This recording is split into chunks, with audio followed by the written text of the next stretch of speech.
Welcome back to another incredible episode of the Arcane Archive presents Cautionary Chronicles. That's right. We are back with another rousing round of titillating tales to astonish, disgust, and just otherwise stupefy you in any manner or way that you feel is most appropriate for your personal interpretations for these stories. We got a couple of stories that are a little funny and silly just in terms of people's behavior and mannerisms, and others that are just like legitimate, kind of hit you right in the feels where you're just like, dang, that is just unfortunate. Yeah. I'm sorry to hear that. So we're going to go on a little bit of an emotional roller coaster, hopefully, today with you guys. Sit down, buckle up, and let's just jump right into this thing. Samuel, would you like to take us away, please, for the first story today? Yeah, we're starting a little lighthearted, little unfortunate. Got to build up to that. Player contact here. We have Smug Barbarian player quits after losing a 1v1 against another player. This is fresh off the printing press. Yeah, indeed. Right here. I have it taped to my monitor. In a tabletop RPG, Pathfinder in this case, but could have any other cooperative game, every character needs to fulfill a role. You would have the damage dealers divided into AoE or single target focused. Your supports will with buffs and heals, a beefy frontline, and everything in between. Like my favorite archetype, the midline fighter. That's me. That was a self-insert. Now, a toxic habit some of my tables seem to develop is just to focus on raw single target damage as a parameter to judge how much a player character is worth. Nothing else exists other than that big number. Now, you see the first part of my name on this Zoom call. Yes, I agree. Sometimes, yes, but not in all of its entirety. Now it's important to be able. Okay, we've said this a number of times on the channel. For me and Sam, we have a particular desire to be, to be good at what it is that you do. Your character, whether it's whatever you are personally wanting or intending for your character to kind of be and represent. For me and Sam, a lot of time we want to be good at that. Not everybody needs to feel that way necessarily. You can have a character who's just really good at role playing, has an interesting role play kind of thing. If you're doing a one shot, you can have a character that's maybe just it's a gag character that you brought in for the fun of it. But there absolutely though is something to be said about if you're in a long-term campaign with friends and you're playing a particular class or race or archetype, whatever, like I would say most people probably do want to be decent at what they are. And if we're talking about a character who's, again, predominantly usually seen as a damage dealer, normally one would hope that they are at least respectable at dealing damage. Yeah. But, let's put this it's answered right here. Now, as I grew as a DM, I discovered that by just creating more situations that require something other than big damage, you have basically forced good diversity into the party's mind, and that's it. Now, we have talked about this before, because a character can be really good at dealing damage and also good at other things, or at least participate in other things. You don't just have to be good at things to do them. That's something that people forget about D&D, is that sometimes the barbarian makes a stealth check or the cleric makes a lockpick check. Is it good? No, but it's sometimes you got to give it a shot. You got to try. It's just what rolls across your desk at that time, and you just have to give it a shot and hope for the best. And that's kind of the fun of it. You can't always designate, the perfect person for the job at that time. The wizard and the rogue aren't going to be always making the investigation checks. The druid might have to step in, the cleric, and they might not be very good at it, but that's okay. Sometimes you got to give it a shot. It's okay. Yeah. But this particular player was a really smug and annoying guy, bragging about his really strong barbarian. Everyone at the table was pissed off about his constant reminder of his really big numbers. Then he finally got humbled in a 1v1 match display with another character during an actual game. The other player was playing a samurai, a class really focused about doing just 1v1. Yeah. Now this is in Pathfinder, so I'm not super in touch with that, but Samurai and 5e can bust some shit up, that's for sure. Samurai and 5e does have a little bit more ability to break off attacks, but it would make sense because samurais, historically speaking, are usually very much about duels. Dueling. They are duelers. So it would make sense that if that's the direction that Pathfinder First Edition went, then Yeah, I could believe it. But it's okay. So these guys are fighting. It was expected for the barbarian to lose, but he didn't take it very well. He immediately started, and he did lose, but he immediately started a tantrum against the table, wanting a rematch that he lost even faster. I'm not really into builds and numbers and stuff, but it is fun to let the players who enjoy that kind of game have their time. It's true. As I Again, was there's saying, he nothing was wrong with really, that.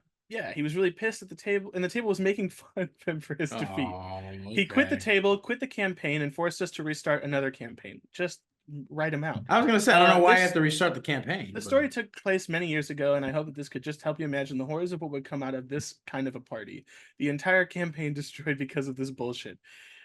Here's what I'm gonna say. I don't agree with this person in the sense of, I have to restart this game now, and you have to blame this one player. Look, yeah, I mean, the reality is like as they said, this player was bragging, being annoying, getting in the way of other people, just wanting to talk only about his character and about how big the numbers he was are. clearly being Now, rather toxic for sure. like I play in a game where I am known at, I've said this before and I'll say it again. I am known as the guy who builds characters that are effective at killing people. Now, the reality is that I'm not the only one at the table that does good damage or is effective in combat. They rely on me to be effective in combat. That's a reality. The reality Mhm. is that if I bring a character to the table that looks like it's going to beat somebody up, and I don't do a good job, I am looked at like, what are you doing over there in the corner? So like I think We it's fair. expected more. Yeah, like, I think it's fair. In my case, I think it's fair when they make those comments, or little jabs at me and stuff like that. I think it's fine. You do it to me on this show, and I find it funny. The reality is that if you're going to spend all your time talking this big game and you get humbled and you take it like a That child, I was gonna say you that know, that in essence I think is the qualifier here, because here's the thing. So I don't know how, like, I get the sense that if you're bragging like that and you say trash things talky. poorly, As I'm saying, I yeah, don't know how trash talky you might be in your group and stuff. Like, that's kind of the thing of being like, it's one thing if you are just good at what you're doing.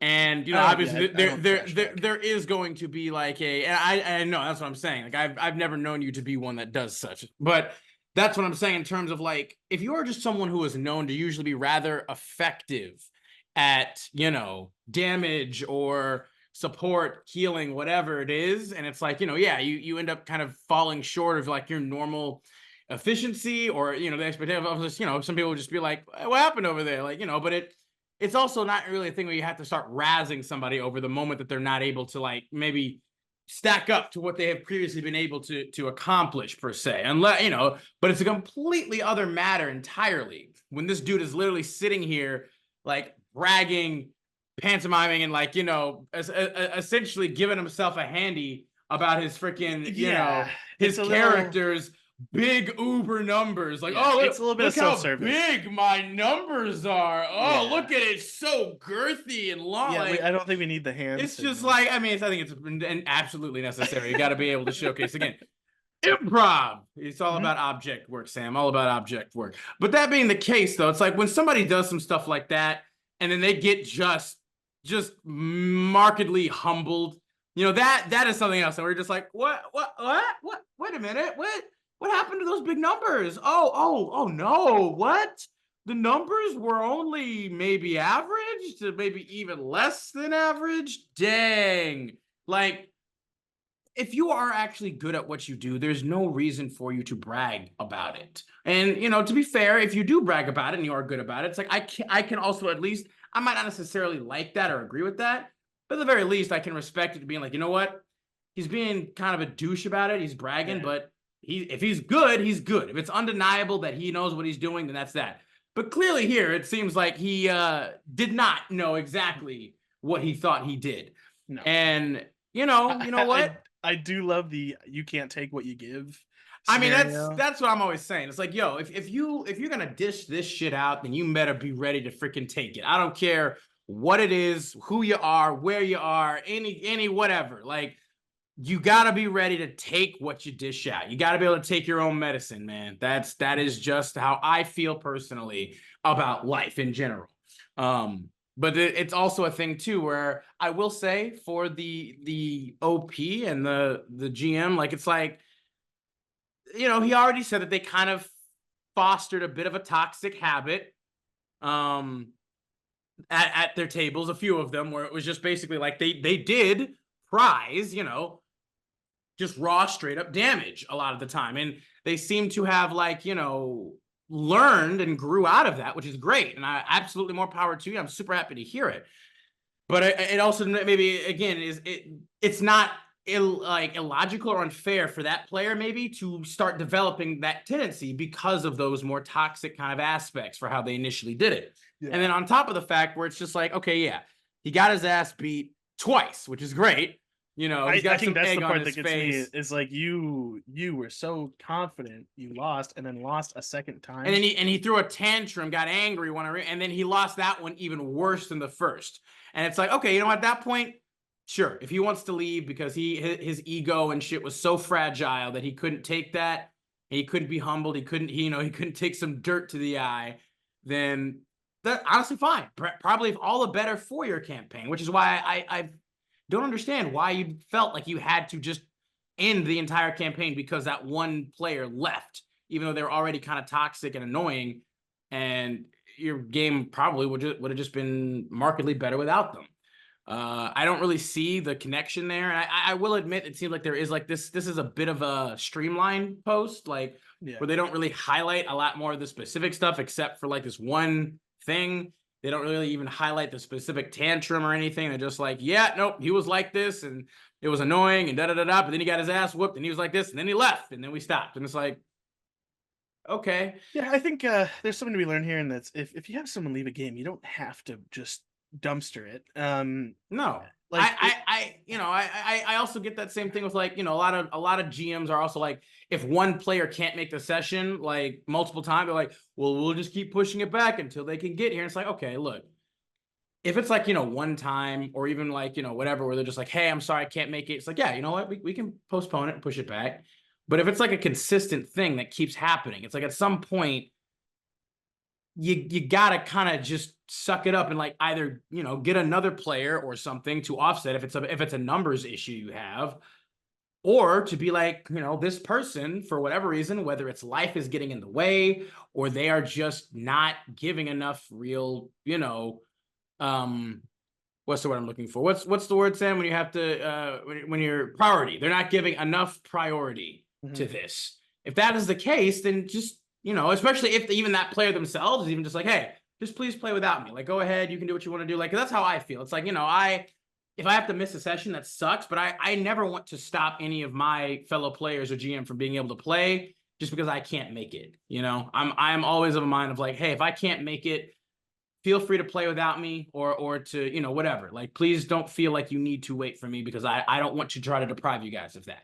Yeah, and there's something to be said about that kind of maturity.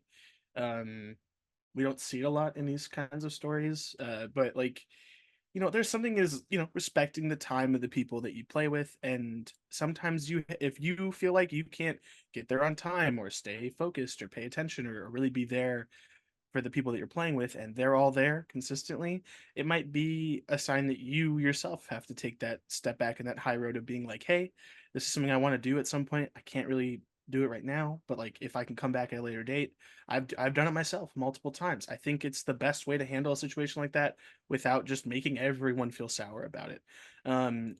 But that is a bit of a tangent to our next story. Indeed. Honestly, a pretty good springboard, as a matter of fact. This next story is titled "The Closest I've Ever Come to an Actual Nightmare in My Gaming Life" by RPG Storytime Throw. This is a little bit of a longer one here, so bear with us if you'd like. This was way back when my friends and I just finished our sophomore year of high school. We were 15 to 16, except for one friend's little brother who was one grade behind us, I believe. I can actually place the story pretty accurately based on who could drive and who couldn't at that time. My friends came over and told me about this awesome DM that they'd played with, and we just had to set up a session for the whole group. He was just so cool. He was a college student in his early 20s. He was so interesting, and he bought booze for everyone. So there you go. That's already a great start. We have a an adult individual, an adult male, playing with minors and buying them booze as well while they play. No red flags at all, I'm sure. Unfortunately, actually though, fortunately, the game we organized was in my family's basement, so no illegal alcohol. But he was still cool and an awesome role player, so I was excited. As usual, I was playing a wizard, and he had a lot of rules about wizards. Apparently, my friends had to vouch for me before he decided I could even be allowed to play a wizard. He had house rules about what spells I was allowed to take. I could only have Fireball or Lightning Bolt, not both, and I had to jump through specific hoops to even get some 4th or even 5th level evocation spells that were mostly just a pile of damage. I think it was like Orb of Force or Cone of Cold. There were more, and all worried about evocation spells. I had all 4 spell compendiums at that time, which I assume at this point, maybe they're playing like 3.5, 3rd edition, maybe 3.5, maybe. I don't know what spell compendiums are. I mean, they're basically like supplements, like after the fact to add on, like how a lot of the books do nowadays, except they were just deliberately, I believe, just spells. They were just specific spell additions to a game. So he had all 4 spell compendiums, which gathered together the broken spells TSR had released in campaign settings and game supplements, as well as the players' handbook basics. And they were full of little metal clipped bookmarks pointing out spells I wanted to try. If I wanted to break the game as a 7th to 9th level wizard, I wouldn't do it with these damage spells. Well, on the day, he looks over my character sheet, and the damaging spells I have were Lightning Bolt, Melf's Acid Arrow.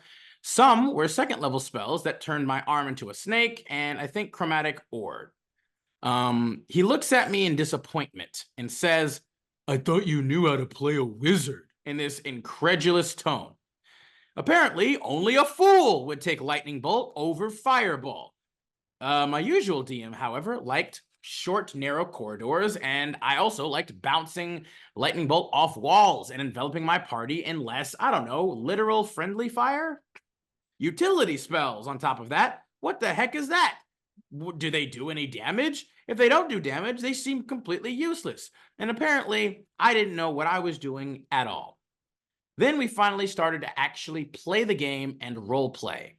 He did voices. I'd never played with anyone who did voices before. This was like pre-widespread internet, so couldn't just necessarily hop on YouTube and watch a game or whatever to see people acting and everything. I had been playing with my friend group for years, primarily like going to the local con, occasionally, or just, for us, but had a very insular experience of the game overall. Within the first scene that we were role-playing in, he decided I didn't even know how to role-play at all. And also that I couldn't role-play my female elf wizard because I didn't know anything about elves or about women. He was basically right about all of that, although I'm not sure how anyone knows about elves, but whatever. I mean, in that particular regard, if he's a 15 or 16-year-old young man, I'm sure, yeah, he probably has, especially if he's playing Dungeons and Dragons pretty frequently. At that time, I would say he probably has maybe less experience with women, just statistically speaking, unfortunately. But I mean, in regards to elves, like you can know about elves because they have literal lore about them. So I mean, it's like he could have made the arguments like, well, I do know about elves because I have those books that tell me the lore about elves, so I know about elves. Like, what are you talking about? But continuing on, still, his solution was to take over role-playing my character for me and do both sides of the conversation I was in. Every time he was acting as my character, he widened his eyes and fluttered his eyelashes, and he used this weirdly breathy voice. He was snapping his head side to side and changing how he held his body to show us which side of the conversation he was doing at what time. And it just kind of went on like that for way too long, with the occasional interjections by the other PCs. At that point, he started being overly flirtatious with his NPC. Now, I played men and I've played women, but I never played any characters with an active sex life at that time. I just wasn't comfortable with it at that point, which is, that's perfectly fair. Just a reminder, this is a minor, correct? Yeah, he is a 16-year-old kid, and the GM, however, is apparently a 20-year-old man. Yep.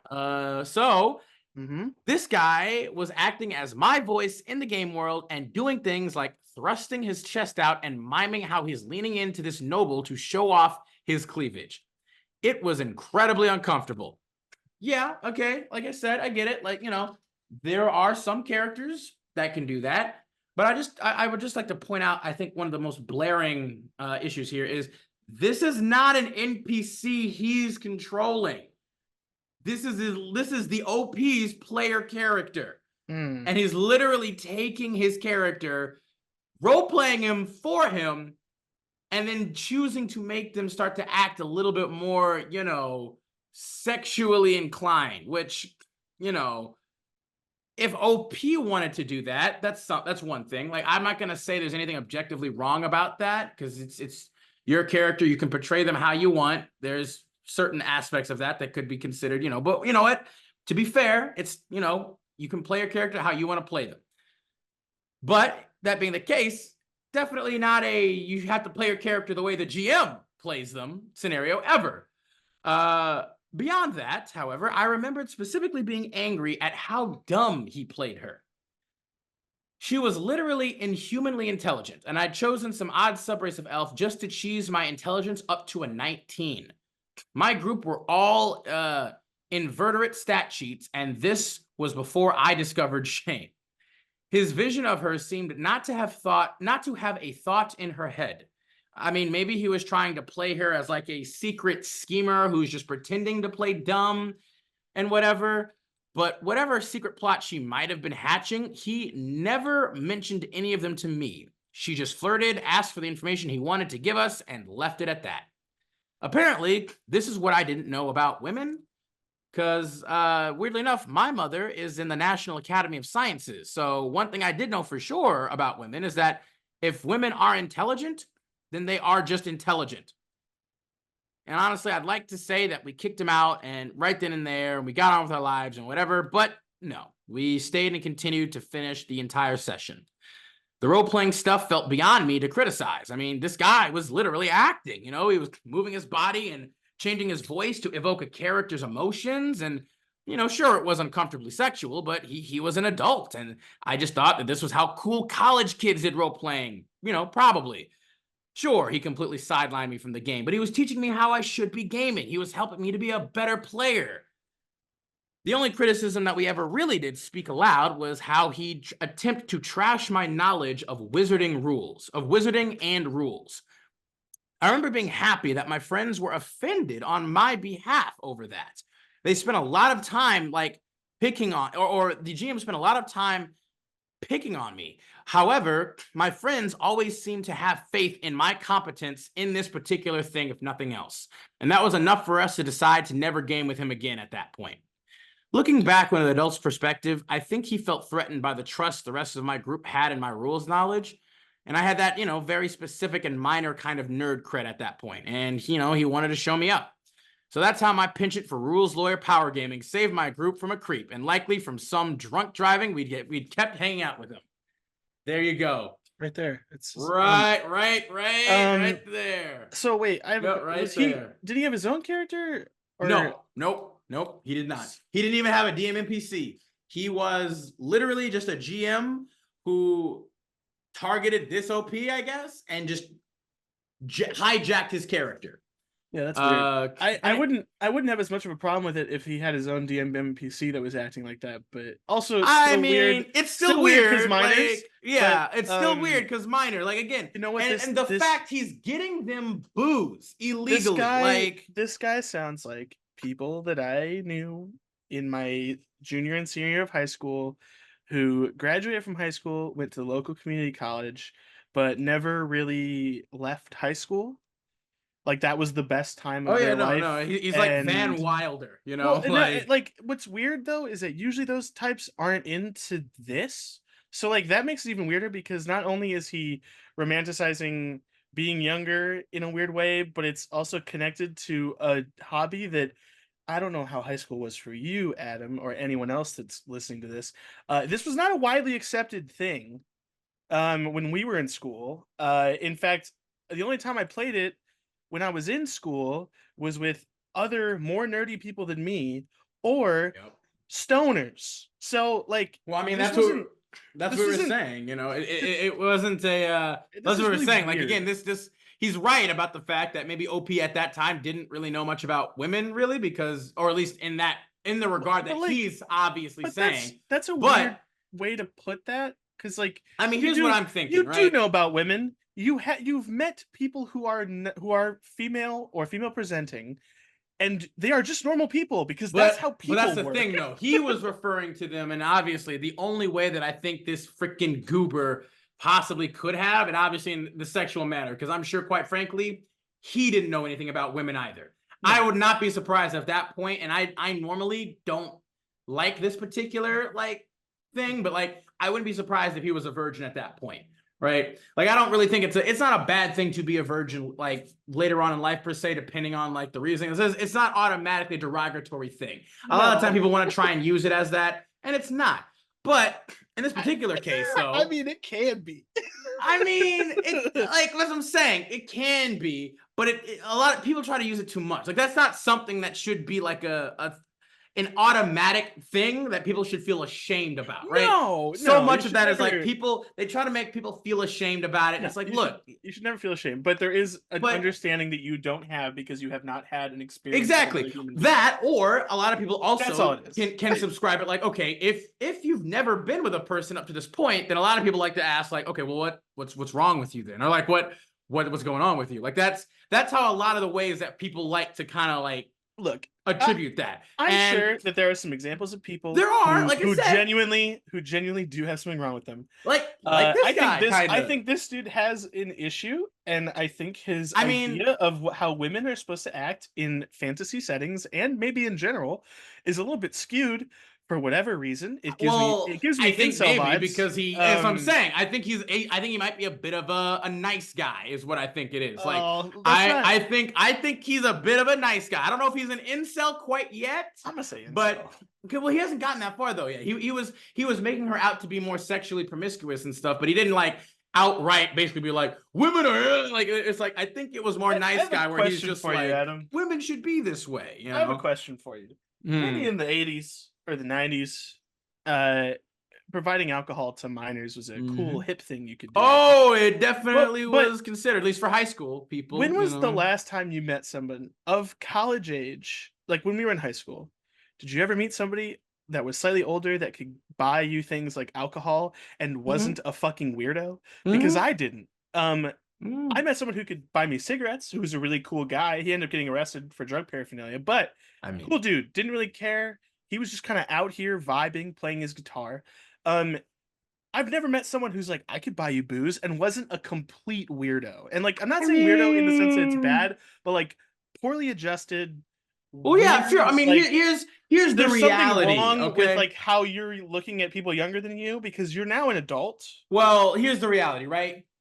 This guy clearly, I mean, heck, even the way that OP again writes this out to showcase his mental state towards this guy, right? Even nowadays, there is still a little bit of that whole, high school people usually like to glamorize, college people, right? Because they're doing all this stuff, they're having all the it's like, high school kids love to try to go to like, college frat parties or whatever all the time. Yeah, don't do that. Don't do that. And this is a similar kind of thing. And it issue being that there are legitimate older people who are like, hey, especially this guy, who quite frankly, I think it's not it would not be an unlikely assumption to be like, he doesn't really have any real friends his own age, or because he's probably kind of a nerd, or maybe even considered a bit of an outcast, in his own peer group. Yeah, but it's unfortunate for younger kids and for younger people, it's like, that's cool. He's dope. He's cool. He has so much more experience. Again, yeah, and he bought them booze, which it's so cool. Like he's I just 20-year-old.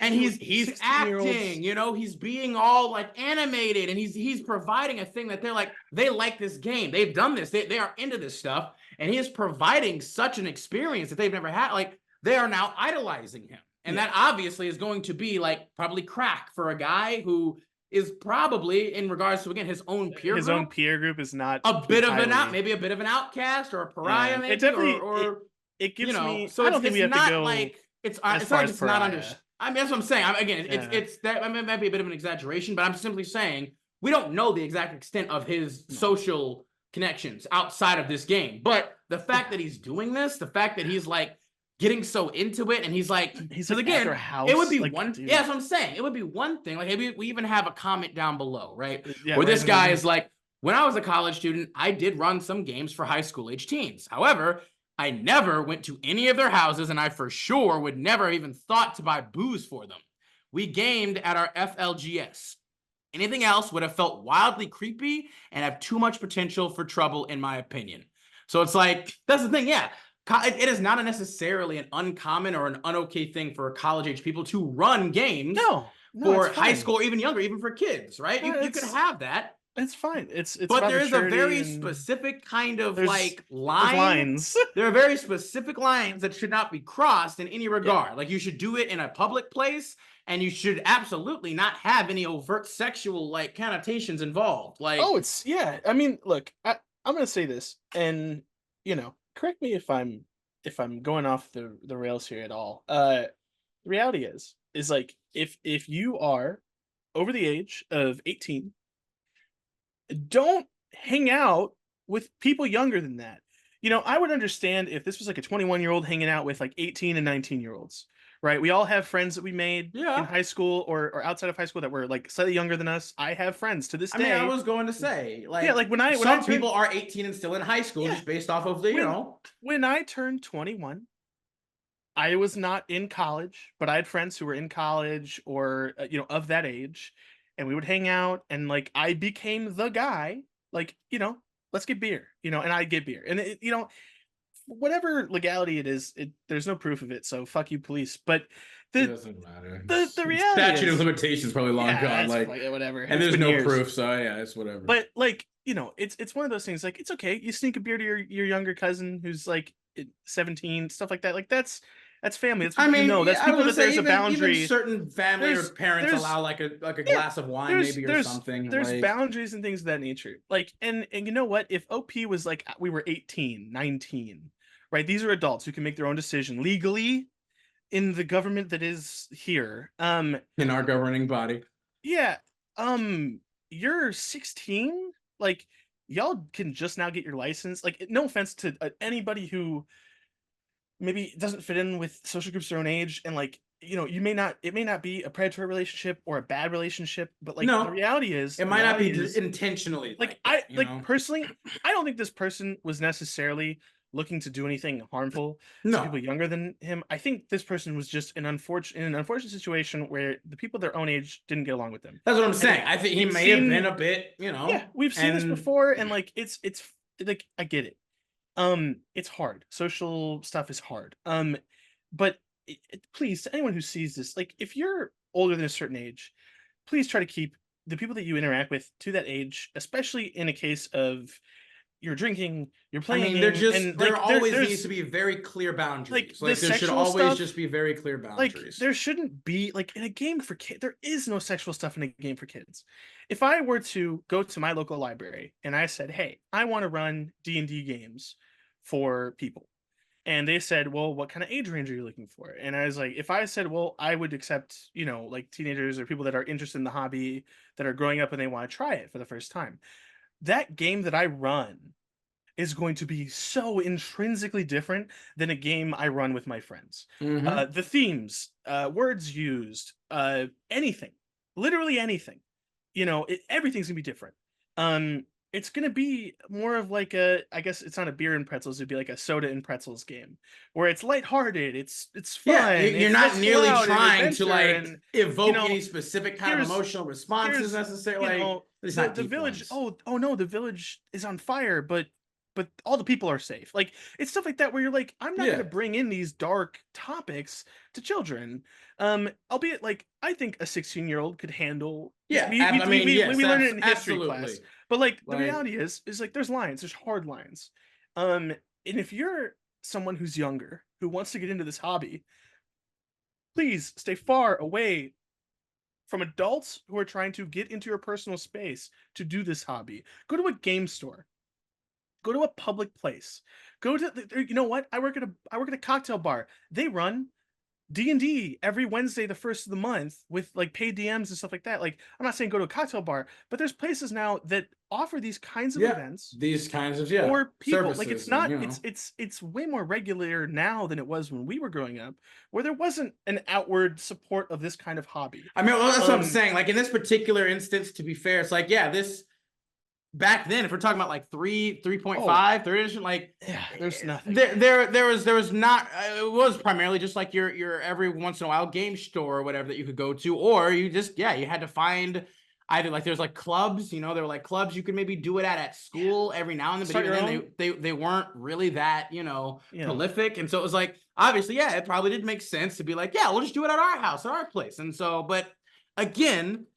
And I get it. I get it. You're 16. You're. This is an experience. It's like, dude, this is so cool. It's so out of the ordinary. Like we feel like we're gonna get such an awesome thing. Like this guy is like, because again, I'm sure that even in their friends group, if they were playing D&D back then, they were and doing it often and going to like conventions and things. They were probably on, in a very specific social group too. Yeah, the one over Back here. then. So it's like, I can also understand why they also would just be like, wow, this older guy is into this stuff and he's gonna I mean, it's unfortunate that it had to be that way because Yeah, it's like it's been marred by this person making bad decisions. Like, yeah, or the reality. just being again, he's everybody's in a situation where they want to be accepted, right? And I don't think there's anybody who doesn't necessarily want to be accepted by any group or people that would accept them, right? Even people who are like try to claim like I don't need to be accepted, I'm fine all by myself. It's like sure, I mean you don't need to be accepted, maybe, but it also is a thing that humans also kind of just intrinsically need. We are intrinsically social creatures. Even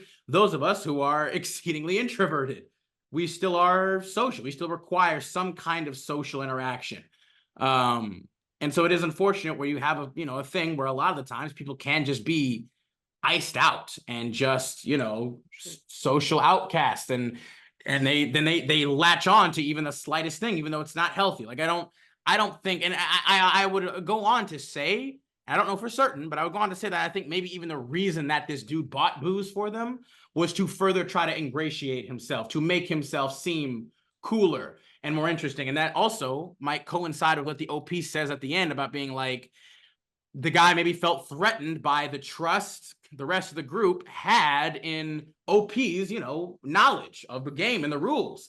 And the guy himself maybe felt threatened by that. And so he targeted him accordingly and wanted to try and, show him up like the OP says. And it might just come from his desperation of trying to be like, maybe for the first time ever, really, the star of a social group, being able to really like not only just fit in, but maybe even be the star, which is it's just unfortunate all around. And at this point, we can just sum it up by saying, regardless of your situation and such, like if you really want to have any legitimate connection in any kind of group you're in, there must always be legitimate fair boundaries. Like you can absolutely run games for children and kids younger than you, but but if you really are trying to actually have like legit connections, there needs to be firm, clear boundaries. And you can't start doing all of that just because you're feeling desperate overall. It's not okay. I'm sorry. It's a bit Drake-esque. Yeah, that's a good example of it. I think in the most current in the current zeitgeist is that what we're gonna do? We're gonna make him a verb now. It's a bit Drake. You're being a bit Drake over there. You're being a bit Drakey. I mean, I believe it. I believe it. I wouldn't necessarily doubt it either. I mean, I don't know. Like, I've never necessarily liked Drake, but I don't necessarily hate him either. I usually just don't even think about him too much personally. Oh no, but it's just suspect. But the whole Kendrick Drake beef, just Jesus, it's so good. But let's move on. Moving on from that very adult, well thought out conversation, is our next story. Cleric goes off the deep end. I'd like to preface this by saying that it isn't going to be half as bad as some of the other stories on here. It really isn't, but it is definitely a horror story. This is talking about bad format. Thank Yeah, you. he's on mobile and stuff. Yeah. Oh, they gave us permission. Any YouTubers are welcome to read this as they choose. Anyway, story time. Hey, I'm thank playing in you. a Dragonlance campaign with several other players, but the only ones important are myself, the cleric, who is the problem, the DM, and the fighter. As mentioned before, we were playing in Dragonlance. I'm not an expert on the lore, but it's very clear that the gods are important and active within the setting. They They are. are intrinsic. They are an intrinsic part of the story, and it's pretty much a given that you'll interact with them at some point.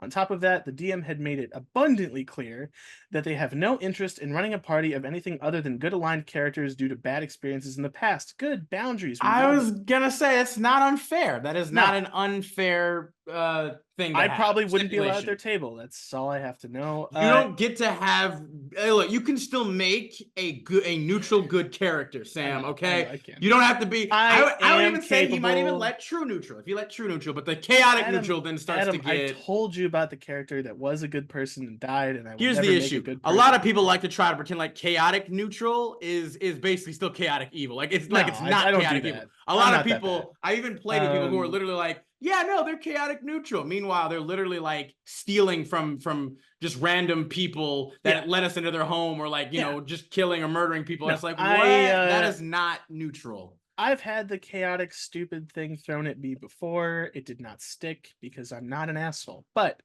enter the There you go. cleric. The cleric was a lawful good life cleric of Mishako who? Yeah. Mishakal, Yeah. Or who it could after be Mishako. Yeah, Mishako who? Mishakal, well, who is the different word? Or But Misha Mishakal, Kao. Maybe it's Misha Kao. Mishakal. I Yeah, feel like Misha Kao. Mishakal sounds more. Misha Kao! Yeah, there we go. It was Mishakal who, after witnessing the horrors of war, had started to lose her faith in the gods. It's worth noting here that no one had an issue with this.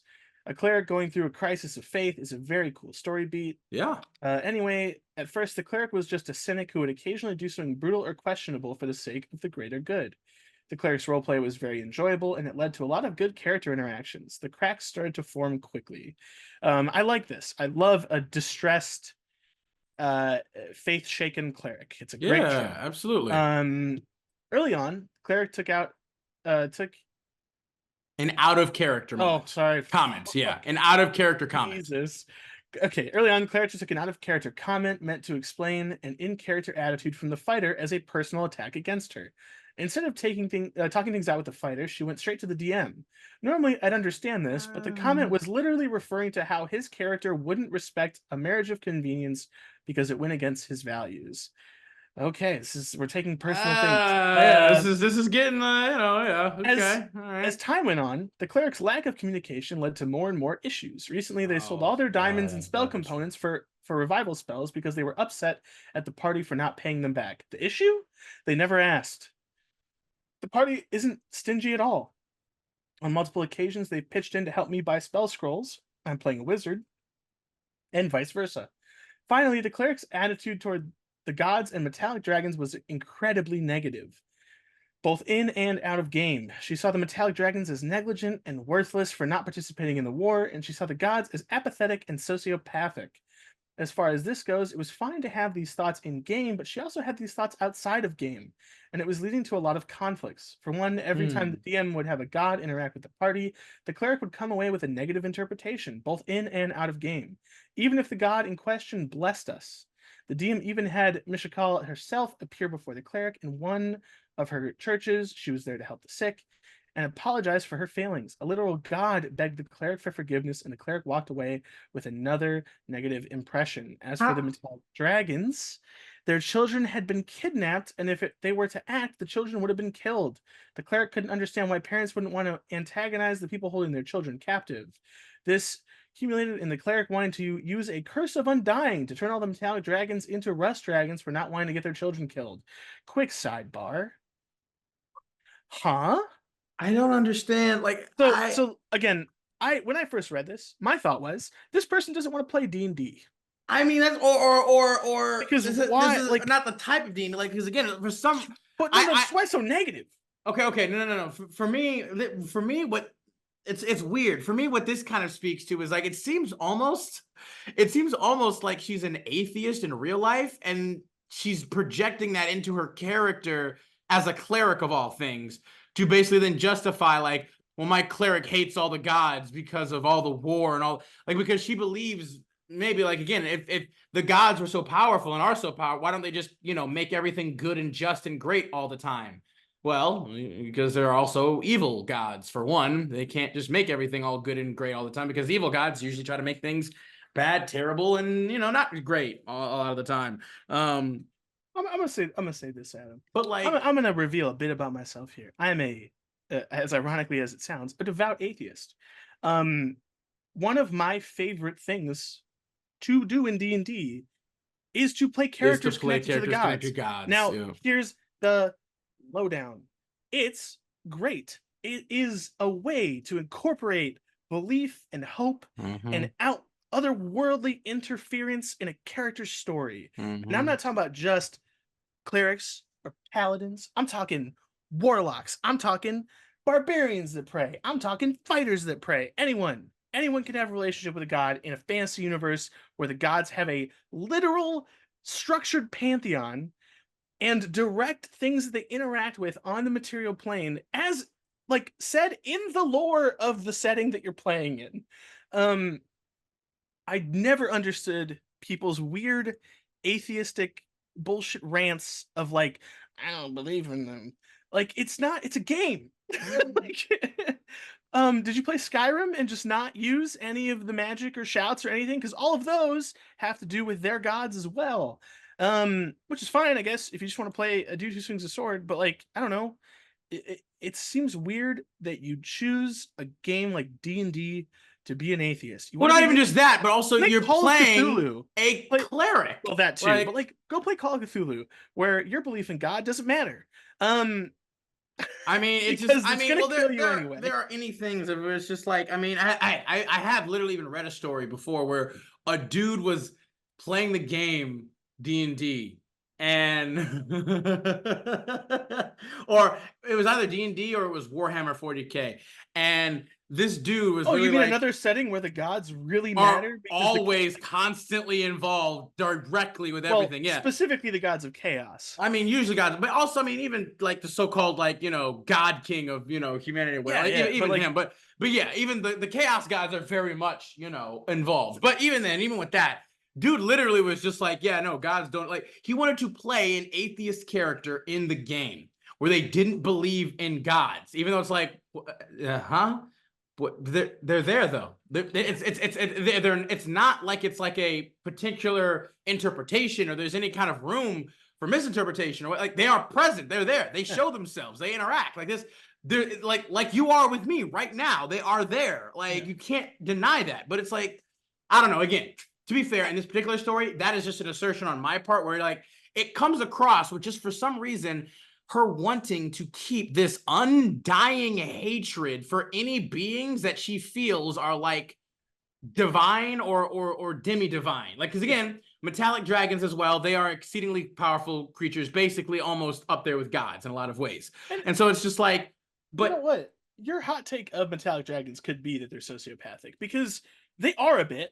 Compared to like some of them can be, but like, I mean, I wouldn't even say they're sociopath. They are apathetic. It's true. They are. There are some of them that can be very apathetic, where they're they are very disconnected from worldly things. Silver dragons are a great example of apathy because they make friends with people, but like, well, no, they also let the opposite thing. They're empathetic, or at least try to be. It's kind of because like they're apathetic to the point of humans are a pet. Here's the reality. You can play a character that is skeptical of the gods to a degree, or like my favorite, a character that doesn't want to be involved with the gods because it devalues what they do themselves, or even that they don't want to blindly believe in just a god, maybe or they being just, like, hey, they just don't really why are we doing this? Like give me an actual reason for me, like, show, like, again, to show if you really care about my devotion, my faith, about what we're doing, then tell me that. Show me that. Like, don't just, I'm not just gonna do this stuff just because, like, oh, it's a God told me to. Yeah, or not even told me to directly. It was just it was a thing of like, these are the tenets of this God, and I joined this, like, that's not good anymore because I tried that. and all of this other horrible stuff keeps happening in the world. So it's like, give me a reason to actually still believe in this, you know, and that's fair. That is a fair character. That's my current character in my Tuesday campaign. Yeah. All my power comes from weird psionic stuff and my own physical skills. I am as disconnected from the gods as I can be. In fact, most likely, the only connection I have to a god is Dendar, and that's because I made a deal that she has my soul when I die. Yep. So, like, the reality is, like, you can make characters who are adverse to the gods, that see them as nothing more than another obstacle.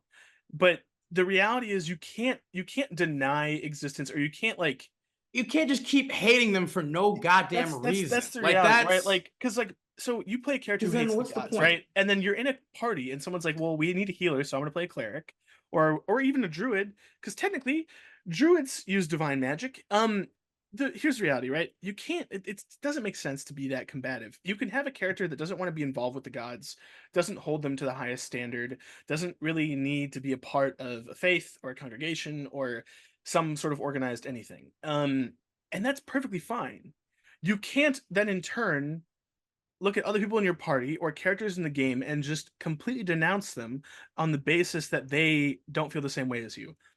Or even if the gods like literally come down and are literally like, hey. are begging you for forgiveness on like, yes, you are right. We have failed in a myriad of ways. Maybe it wasn't all our fault, but there are certain ways and things that are our fault, that we failed in, and I'm sorry about that. And if they're literally like, how can you then walk away from that and still be like, yeah, well, you're still a shitty, dude. Yeah, it's like, what? At that point, this question will always come up.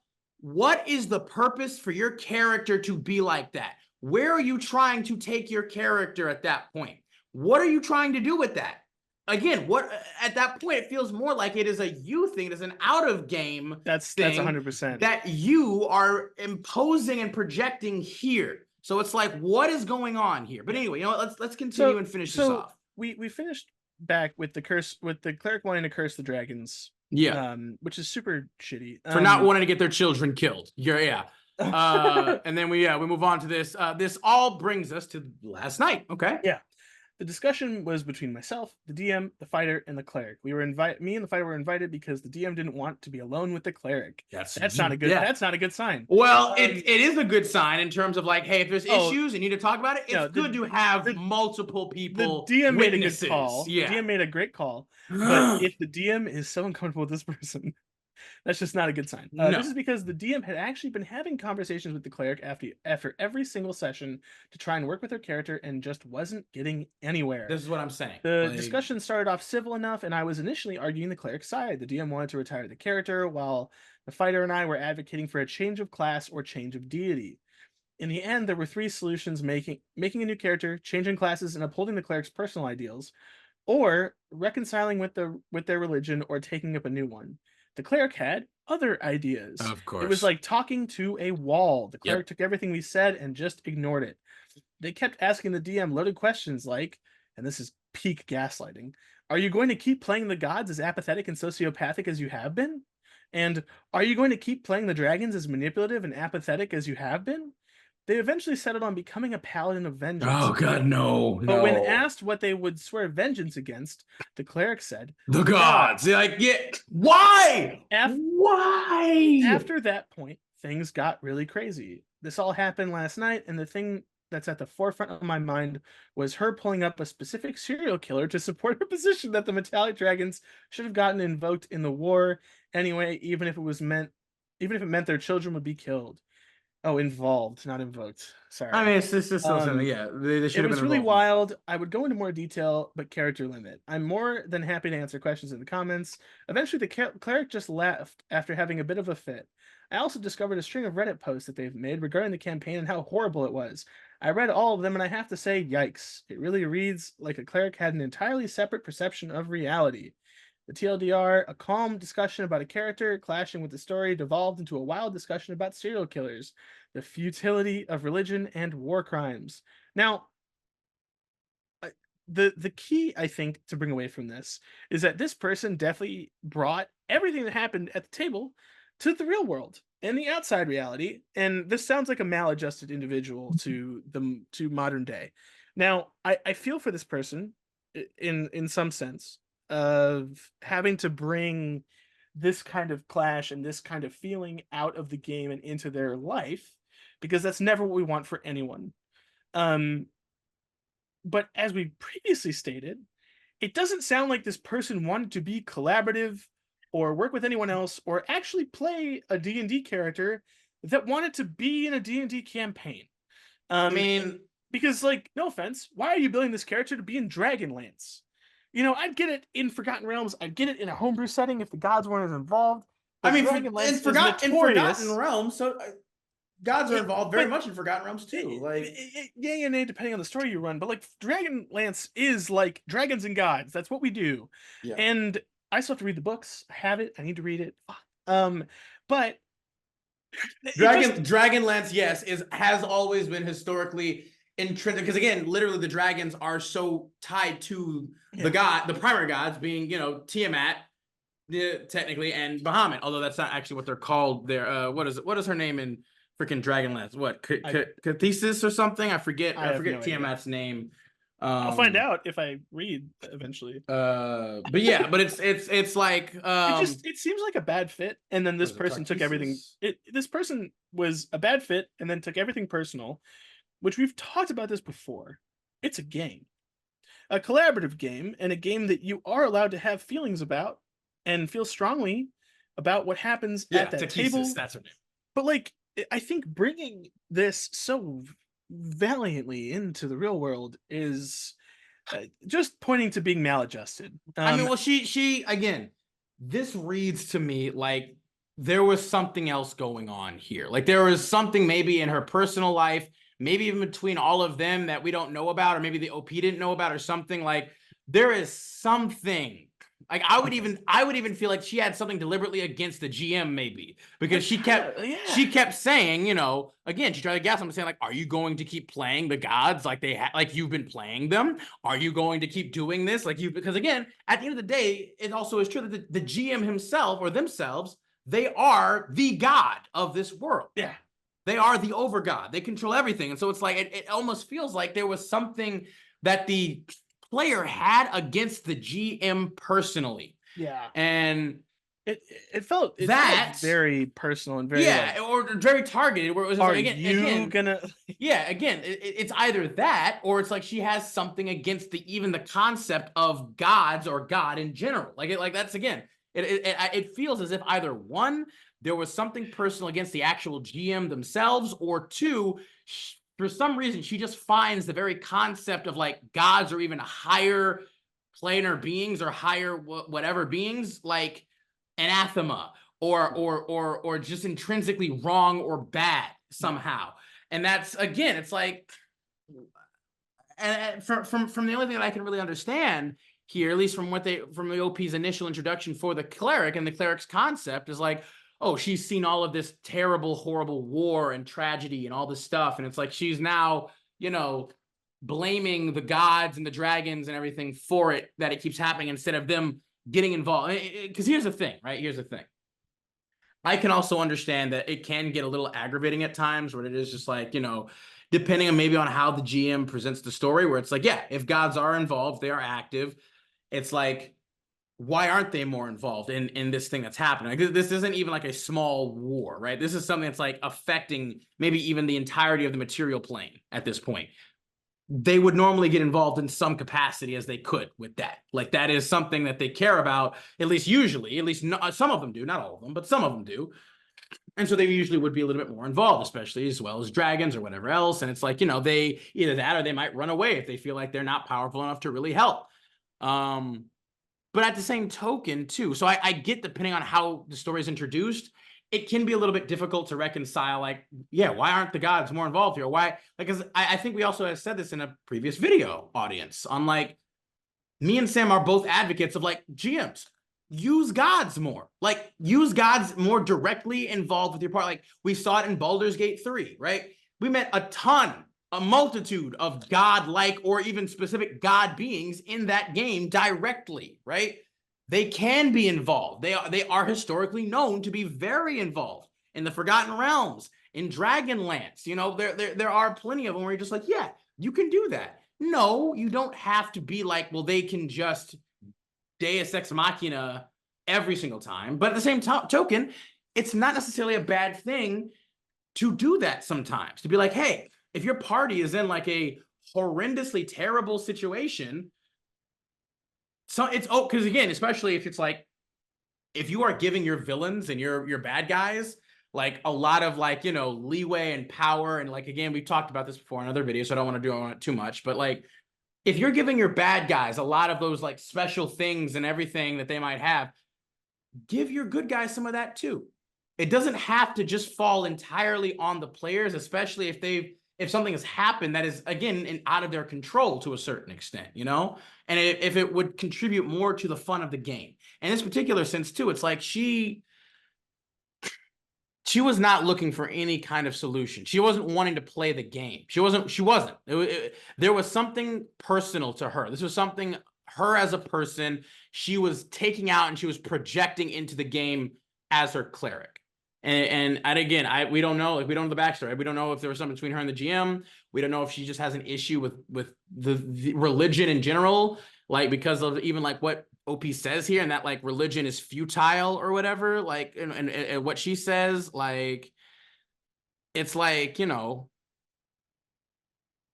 there was no winning here with her. She didn't want to win. She felt a ways, and she just wanted to stay there because she felt justified, and she just wanted to kind of rage, unfortunately. And it is unfortunate, and I would hope that, again, people, please don't do that. Like, it's okay. It is not a bad thing to take an aspect of yourself for your character, right? Everybody does it. You have to. Every person, every character that you create will always intrinsically have a piece or a part of you in them. And that's all right. But there's a difference between that and taking your current full self outside of the game and projecting it into the game on your character, and because it doesn't belong there. That's not what this is for. This is not the appropriate environment or place for that. Even though it's like, you know, D&D absolutely can be maybe used as a tool for very therapeutic catharsis, right? It can be. It absolutely can be used to maybe help people get over certain trauma, or maybe help people, you know, be able to come out of their certain lives when they feel trapped, or they feel, you know, like they're wasting their life, or they don't feel fulfilled in certain ways. Like, yes, this can absolutely help bolster that or help offset that, but it is by no means a true full escape entirely, right? It's not something that you can just start throwing all of your hate, your venom, and your vitriol in to then take it out on your fellow players in GM. That's not all right. But with that, unless you have anything more to say, Sammy, about this, I think we can move on to the next one. That's all I got. The next story that we will be reading today is titled Murder Hobos Gaslight the DM by C. Cardiologist 7035. A college club of 4 players, including myself, and a GM were/are playing D&D, but it had a lot of urban fantasy elements. One player was playing a hobbit wizard. Yes, we call halflings hobbits, sue me.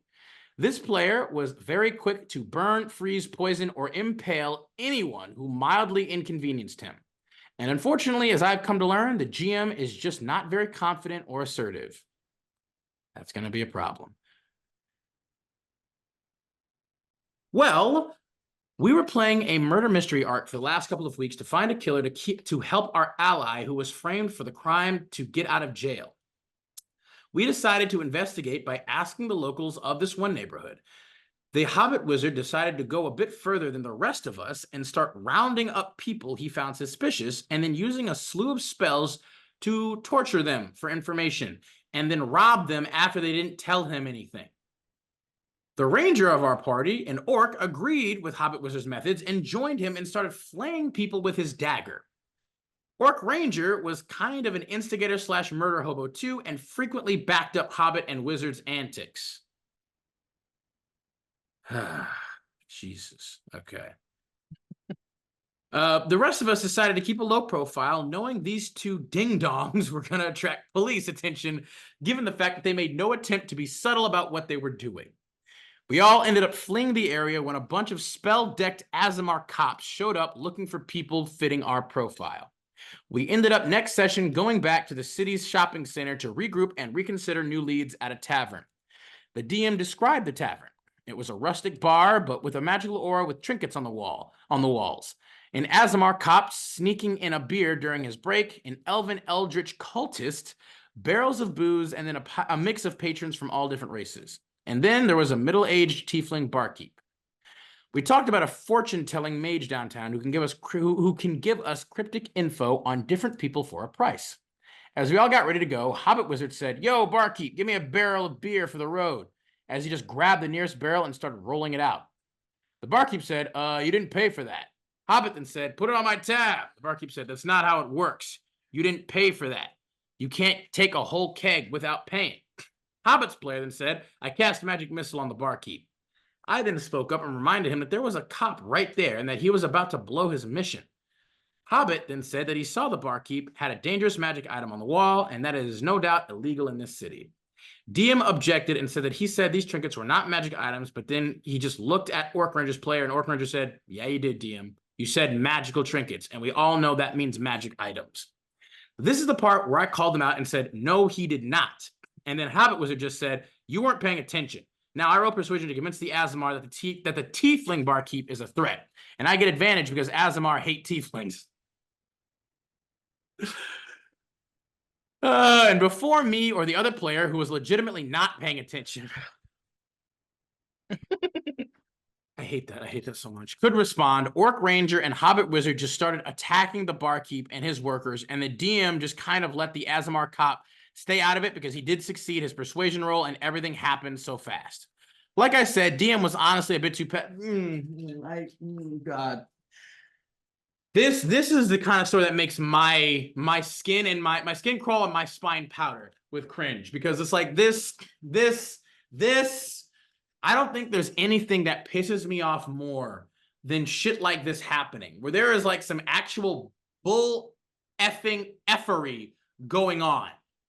And the GM, who was supposed to be the person who was able to arbitrate and handle this shit, they're just folding like a goddamn old wallet.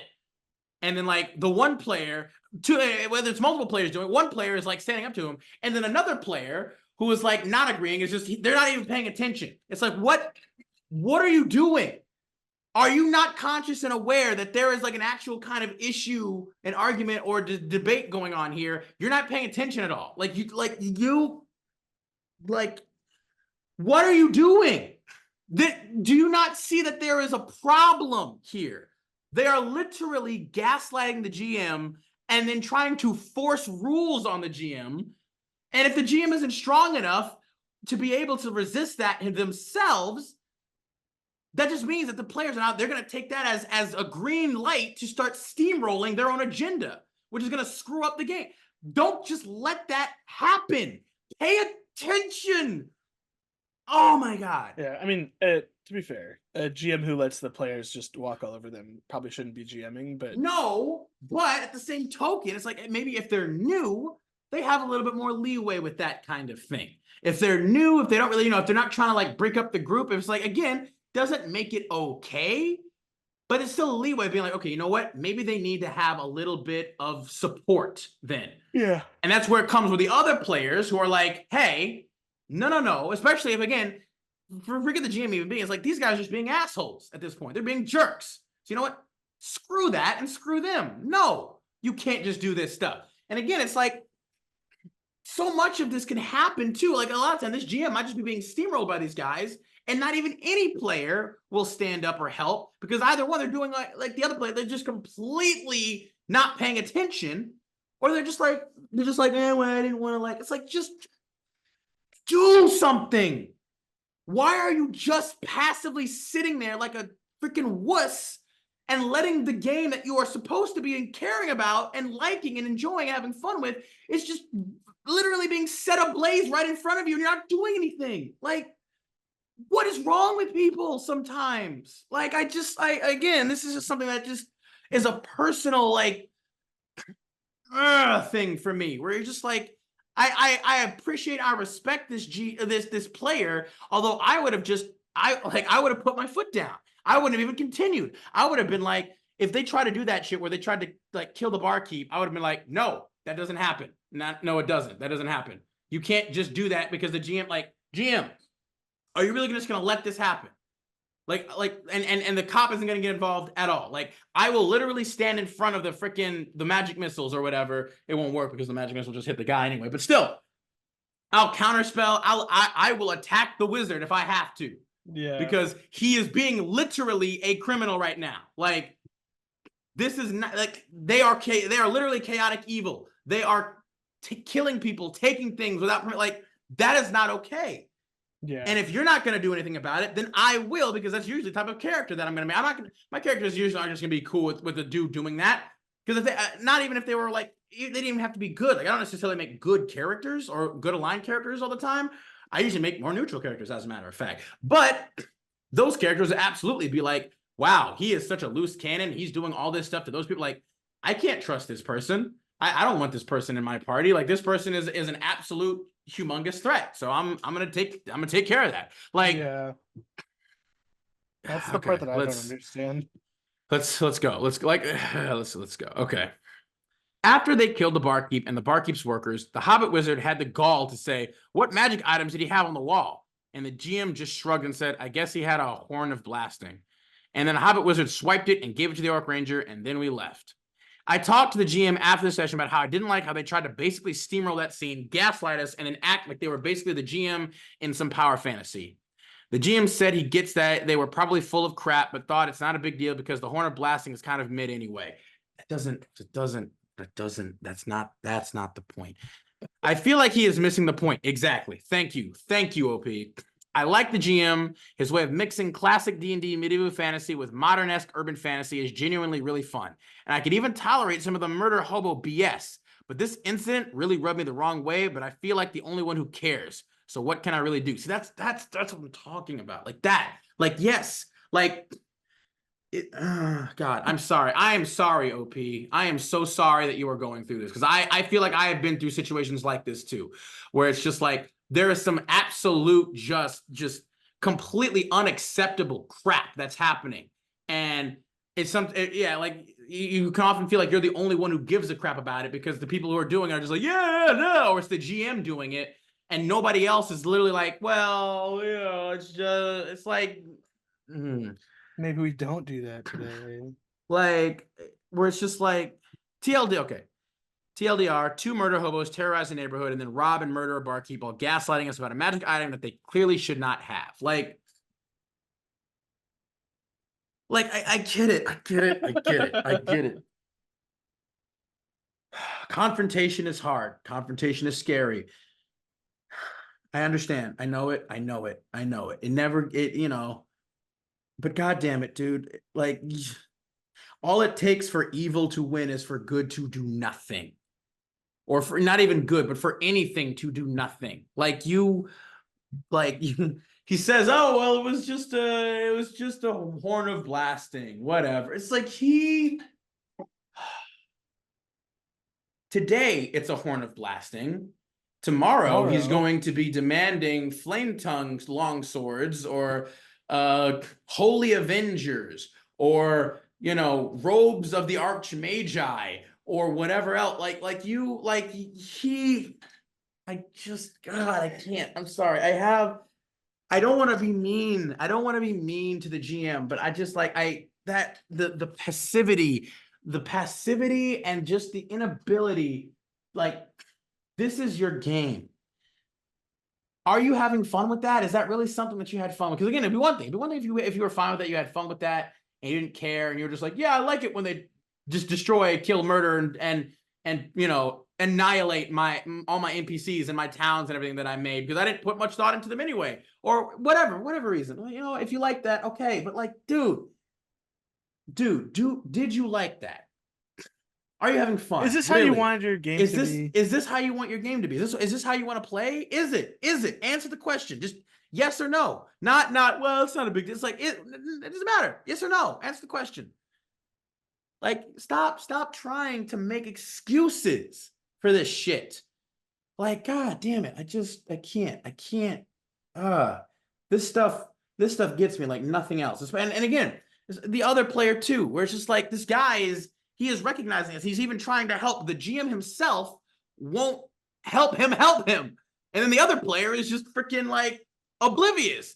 Like, where are they? Where are they? That's the part I think that bothers me more than anything is like, I know I know DMs are supposed to be the end all be all of a game, but like there's nothing stopping other players from calling out people at their table for doing dumb shit or being, I mean, problematic. it's like that aggravating bystander effect bullshit where you just like everybody just always thinks that somebody else will handle it, so they don't have to. So they all sit on their phones and record the Yeah, shit they that's just going on. they just sit there and watch for clout or whatever, and it's just like it's like a similar thing here where just like I guess maybe that other player is just like I don't want to be involved at all. Like this, I didn't sign up for that. And again, I get it. You didn't sign up for confrontation. That's not what you want. I don't think that's what the OP wants either. But I also don't think that you guys want to play in a game where these two chuckle fucks are ruining everything, where they're just literally going around just destroying and annihilating and like is that fun? It doesn't seem like it'd be fun. But I've also never played the game where like that is the default way of acting. Like we've had problematic characters before, but like they got their shit set straight. That's what I'm saying. Because it's like again, the GM can do whatever they want. Technically, I mean they shouldn't, in my opinion. They shouldn't just do whatever they want because that's not fair. Like, but it is also true. That's like, yo, there's a cop right there. Send the force after them. You're gonna tell me a guard, a cop, isn't going to react when these people like, oh, he rolled a high enough persuasion check to. Yeah, no offense. There's no high enough. What? There's no high enough persuasion check to murder somebody in broad daylight. He was sitting in the bar before they even showed up. He ordered a drink from the barkeep. He probably maybe even frequents that tavern and knows the barkeep personally on some level. Like, what even is this? God damn it. All right. You know what? That's just, like, okay, yeah. See, there's this comment underneath here too. Dude says like, oof, murder hobo antics are annoying enough, but the backseat DMing is completely unacceptable. I really feel for your DM, but he needs to understand that his word is law and that the player saying, I do this, doesn't mean a goddamn thing unless and until he has okayed it. I cast magic missile. No, you don't. At least not until I've reminded you that your actions are likely to have significant consequences and that the other players have no obligation to help bail you out. Depending on the type of campaign the expectations the DM has set, sometimes it'll end at, no, you don't. You previously said that. No, I didn't. But even if I did, it wouldn't matter because I'm telling you now that you either misunderstood or I misspoke. Either way, there's no magic item on the wall of the tab. Like, that's another thing. That's what I'm saying. Like, it's like, dudes, maybe there's two dudes that are saying that you said that, but you have a player who's agreeing with you, like saying, no, you didn't. And you also know, no, you didn't. And you could even just say, it's like, okay, if that's what I said initially, then I misspoke. I apologize. There are no magic items on this wall. I mean, I'll be that guy. I'm not a DM who's going to say no, but I am a DM who's going to be like, are you sure? Because, I mean, everyone I've played with, like, here's the thing. They always ask, can I? Yeah, no, agreed. But here's the thing. I have DM for a number of people. I've been a professional GM in the past. And I have had parties where people try to do things where they try to screw over the rest of the party. And there are moments and times when a lot of the time, I also agree. I don't like to just outright be like, you can't do that. But I've also, in my experience, I've come to know that there are some times where you have to. You have to literally put your foot down and be like, no, you're not. You're not doing that. That's not okay. Not today. That is not how we're playing this game. That's not how that works. Like, again, like a player tried to like, they tried to basically hoard and hog like a reward or a treasure chest reward all to themselves. Like it had like freaking like 10 potions of healing in it for all of them to split. Like there was like 5 of them, so they each could get 2. And this player was trying to literally just take all of them for themselves. And it was like, and without the other party knowing about it. And at that particular moment, I was like, okay, sure. You try to stuff 10 vials of potions of healing inside your bag, and it starts to clink and clank the entire time. As well as like they were saying, like the barbarian was also there at that time and saw them do it, but they're like, well, the barbarian doesn't remember though because he has like an intelligence of like 8 or 6 or something. And I'm like, sure, barbarian, roll a history check. And he rolled and he was like, I got like a 9. I'm like, yeah, that's enough. You remember that she took all those potions of healing. Yeah, because it doesn't matter. Like, it doesn't matter. Like, you were there, you saw that. Like, the DC would be like a freaking 5, if even that, really. Like, No, like that's again, and things like this, it's like you need to be able to handle your own. Now, on the offside, okay, on the flip side, it is also extremely important for GMs to also be able to acknowledge if they've made a mistake, or also to do their best to accommodate their players in terms of if they're doing things reasonably and fair, right? The whole point is you are supposed to make the game fun for your players and yourself. But if your players are having an issue, if there's an issues between the two of them, if they're whatever, like that is now the time where you gotta nut up, you gotta shut up, you gotta nut up, and you gotta get that thing going. Put it down. Let them know, like, yo, this is not okay. This is not gonna fly. Like, it doesn't matter. You don't get to just be like, I'm rolling this and I got a high number, so I pass. F no, bro. Come on, man. This stuff just, yeah. There are very few things that send me off like this kind of thing does here, bro. Just God. Let's go ahead. Let's move on to the next one. Let's move on to the next one. Gotta wash this filth out. Ugh. So this one is a little bit of a personal like I feel a lot of sympathy towards this individual's social anxieties and things of that nature.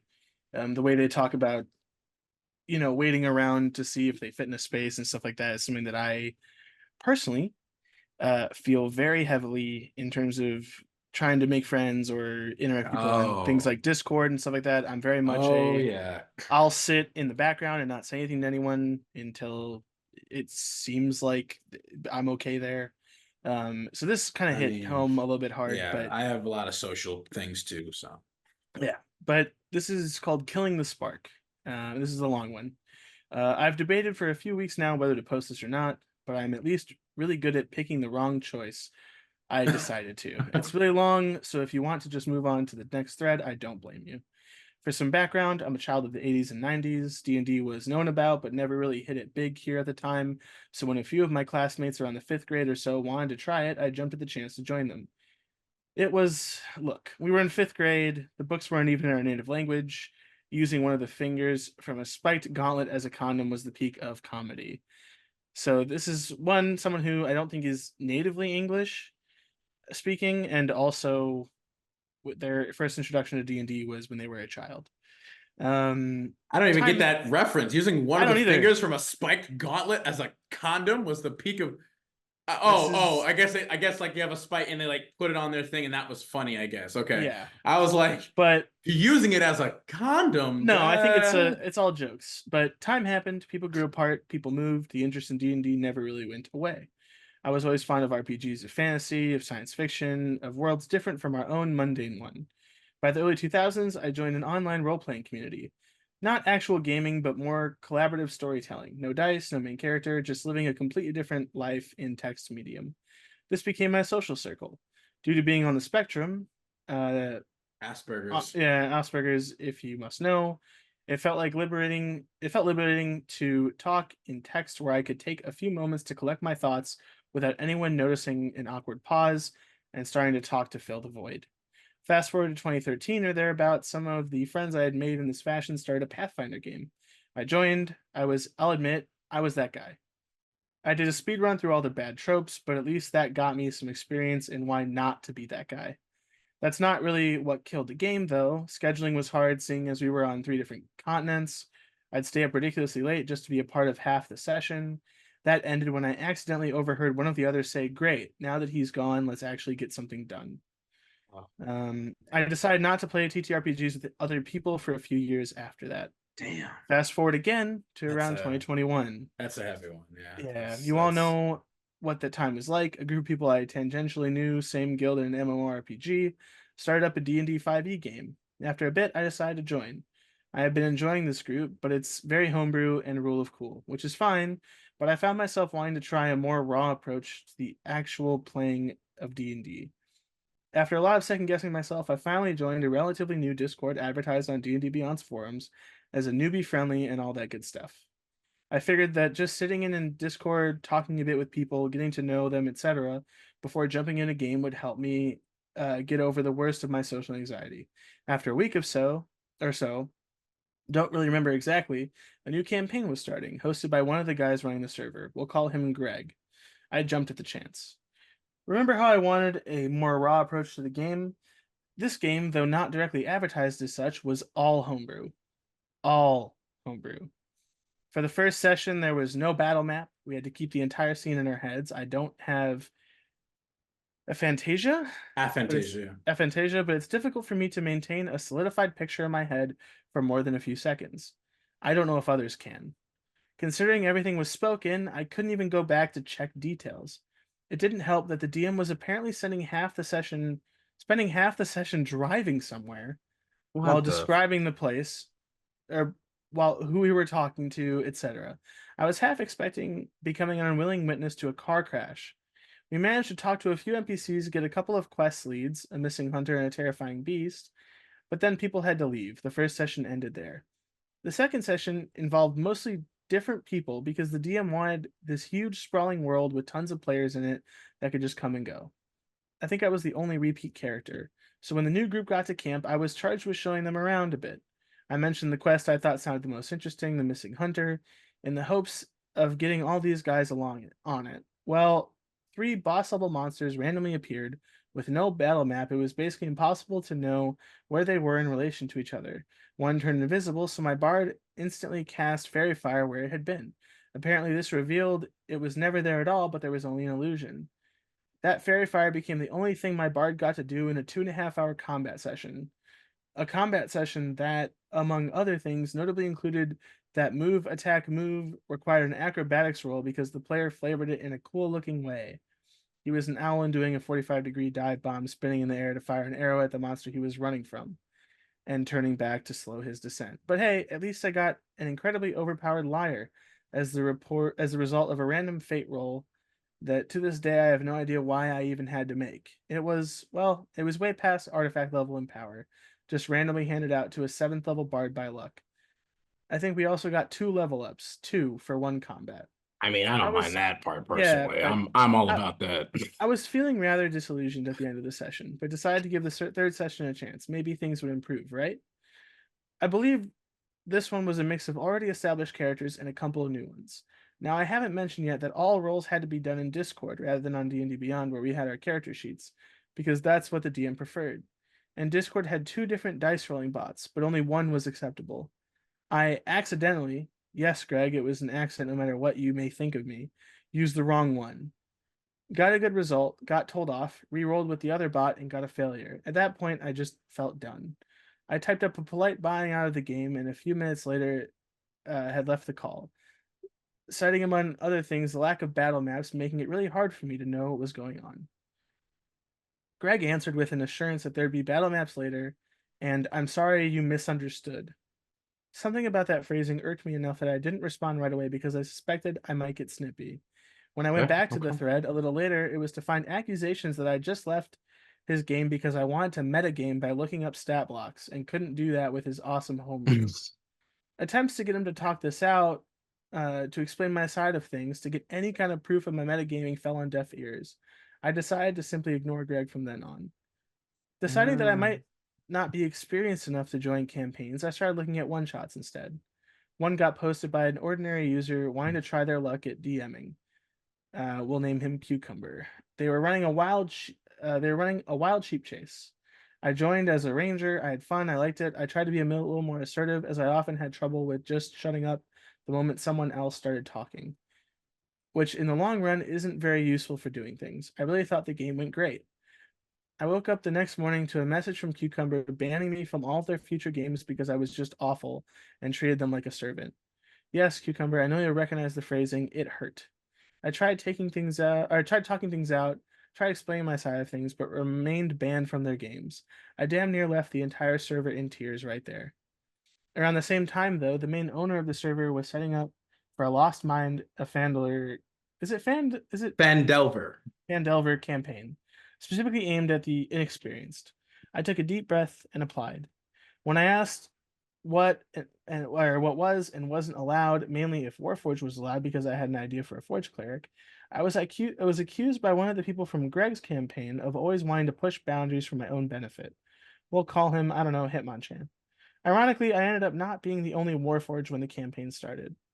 In the meantime, it accidentally came out that I'm in the furry fandom. Oh Jokes no. The jokes would not stop. No matter how many times I said it was hurtful and would like them to stop, they would just keep on, telling me I'm just offended by everything, especially by Hitmonchan and Mozart, which they did not name who this person was. One of the most active people in the server. There we go. While waiting for Lost Mines of Phandelver to start, there was a series of smaller, lighthearted one-shots that would be set in the Discord server. And in joining this, I decided to go with a character more in line with my avatar than my generic Discord name. As a result, I tried to change my Discord name to the character's name. For a while, I had my name as New a different name. name. Yeah, basically, they have two names. They had an old name and the one that they changed it to. To help with the change, I didn't, particularly mind when people slipped up, since I had a bad tendency to skim avatar pictures myself and recognize the regulars that way. And my role color was kind of hard to read against the Discord background. What hurt, though, was when I saw someone address me by the new name, and then while I was typing my reply, they edited their message to change it to the old name. Look, I know it's just a Discord name. I know it's infinite times worse when it happens in the real world, but that is the closest I've ever come and will come to being dead named deliberately.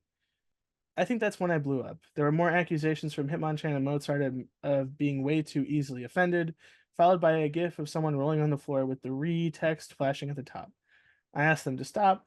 I got more abuse. I asked them again to stop. Greg chimed in from out of nowhere with more accusations of metagaming, and that's all I want to do in D&D. I felt ganged up on. I could feel my heart pounding. I was right back to being cornered by the bullies in school. Greg pointed out how he couldn't put me on ignore because he's a mod, yet refused to answer my request for any kind of proof of metagaming. I specifically pinged the admin to step in and say stop, which caused a 30-second pause in messages, as I don't know, people waited to see if the admin would respond. Then it continued. I ended up leaving the server in panic and tears. I deleted the characters I thought up to use there. I got a ton of confirmation that I can't function among other people because apparently I don't have a thick enough skin to shrug off abuse. So here we are. I'm not going to try D&D with people again in the next decade, thanks to my particular server. All of my confidence is gone. All of my desire to play is gone. And thanks to supposedly newbie-friendly D&D server. Oh, and the Lost Mines of Phandelver campaign, we managed one session where we were in the Goblin Cave. I have no idea how it went, and honestly now I don't care. I hope the goblins killed all of them. Something I will say is this is a lot. This Yeah. is a bit of a roller coaster on honestly kind of both sides to differing degrees for me personally. Now the only thing that I was kind of quizzical of was this constant thing of metagaming and all this stuff. Now, from the way this person told it and the innocence and trepidation they had to even play with these people, to me, the accusations and belittling don't stem from a place of actual criticism. I feel a lot of sympathy towards the fact that this person just wanted to play a game. The accusing of treating someone like a servant, or I mean, stuff like that. Obviously, this person has social issues, I mean, that's what I was gonna say. Like, and I'm not gonna ignore that. That's definitely a thing, and I've dealt with people with social issues, and it can be difficult to deal with them. Me too. Me too. The reality is like, if these people had problems and then came to this person with their problems, but then proceeded to not listen to anything the OP was saying about said problems. I mean, that's one of the biggest aspects. It leads me to believe that they didn't really care about that aspect and more just were shitting on this person. Saying that you treat me like a servant, but then not actually listening or talking it out at all. It's one D&D session. If someone was disruptive for one D&D session, that's a conversation to be had. That's not string them up, in front of the server and ridicule them. I mean, that thing being like in regards to that, like honestly, I have again a lot as usual that I kind of would like to say and talk about with this in terms of like right off the bat, just from reading everything, like again, I felt like ping pong kind of everywhere, because there are absolutely signs of the OP themselves, being a bit of a problem player in certain ways. Like they themselves have even acknowledged that. Like they themselves, that they're like, I'll admit I was that guy. I did a speed run through all the bad tropes, but at least that got me some experience in why not to be that guy. So I mean the thing being is that because they kind of streamlined through apparently their own like journey arc of being kind of that guy and having all these things, it becomes difficult to be like, okay, well, what exactly did you experience or did you do, and what was from those experiences did you then learn to why not to be that guy, and or is that part of all of these things here? Because that again is still a thing that's like, because he clearly seems to maybe have some social issues and say, well, even his being on the spectrum and stuff, like they clearly that automatically is going to be difficult for him right away. And I would like to know if he had at any point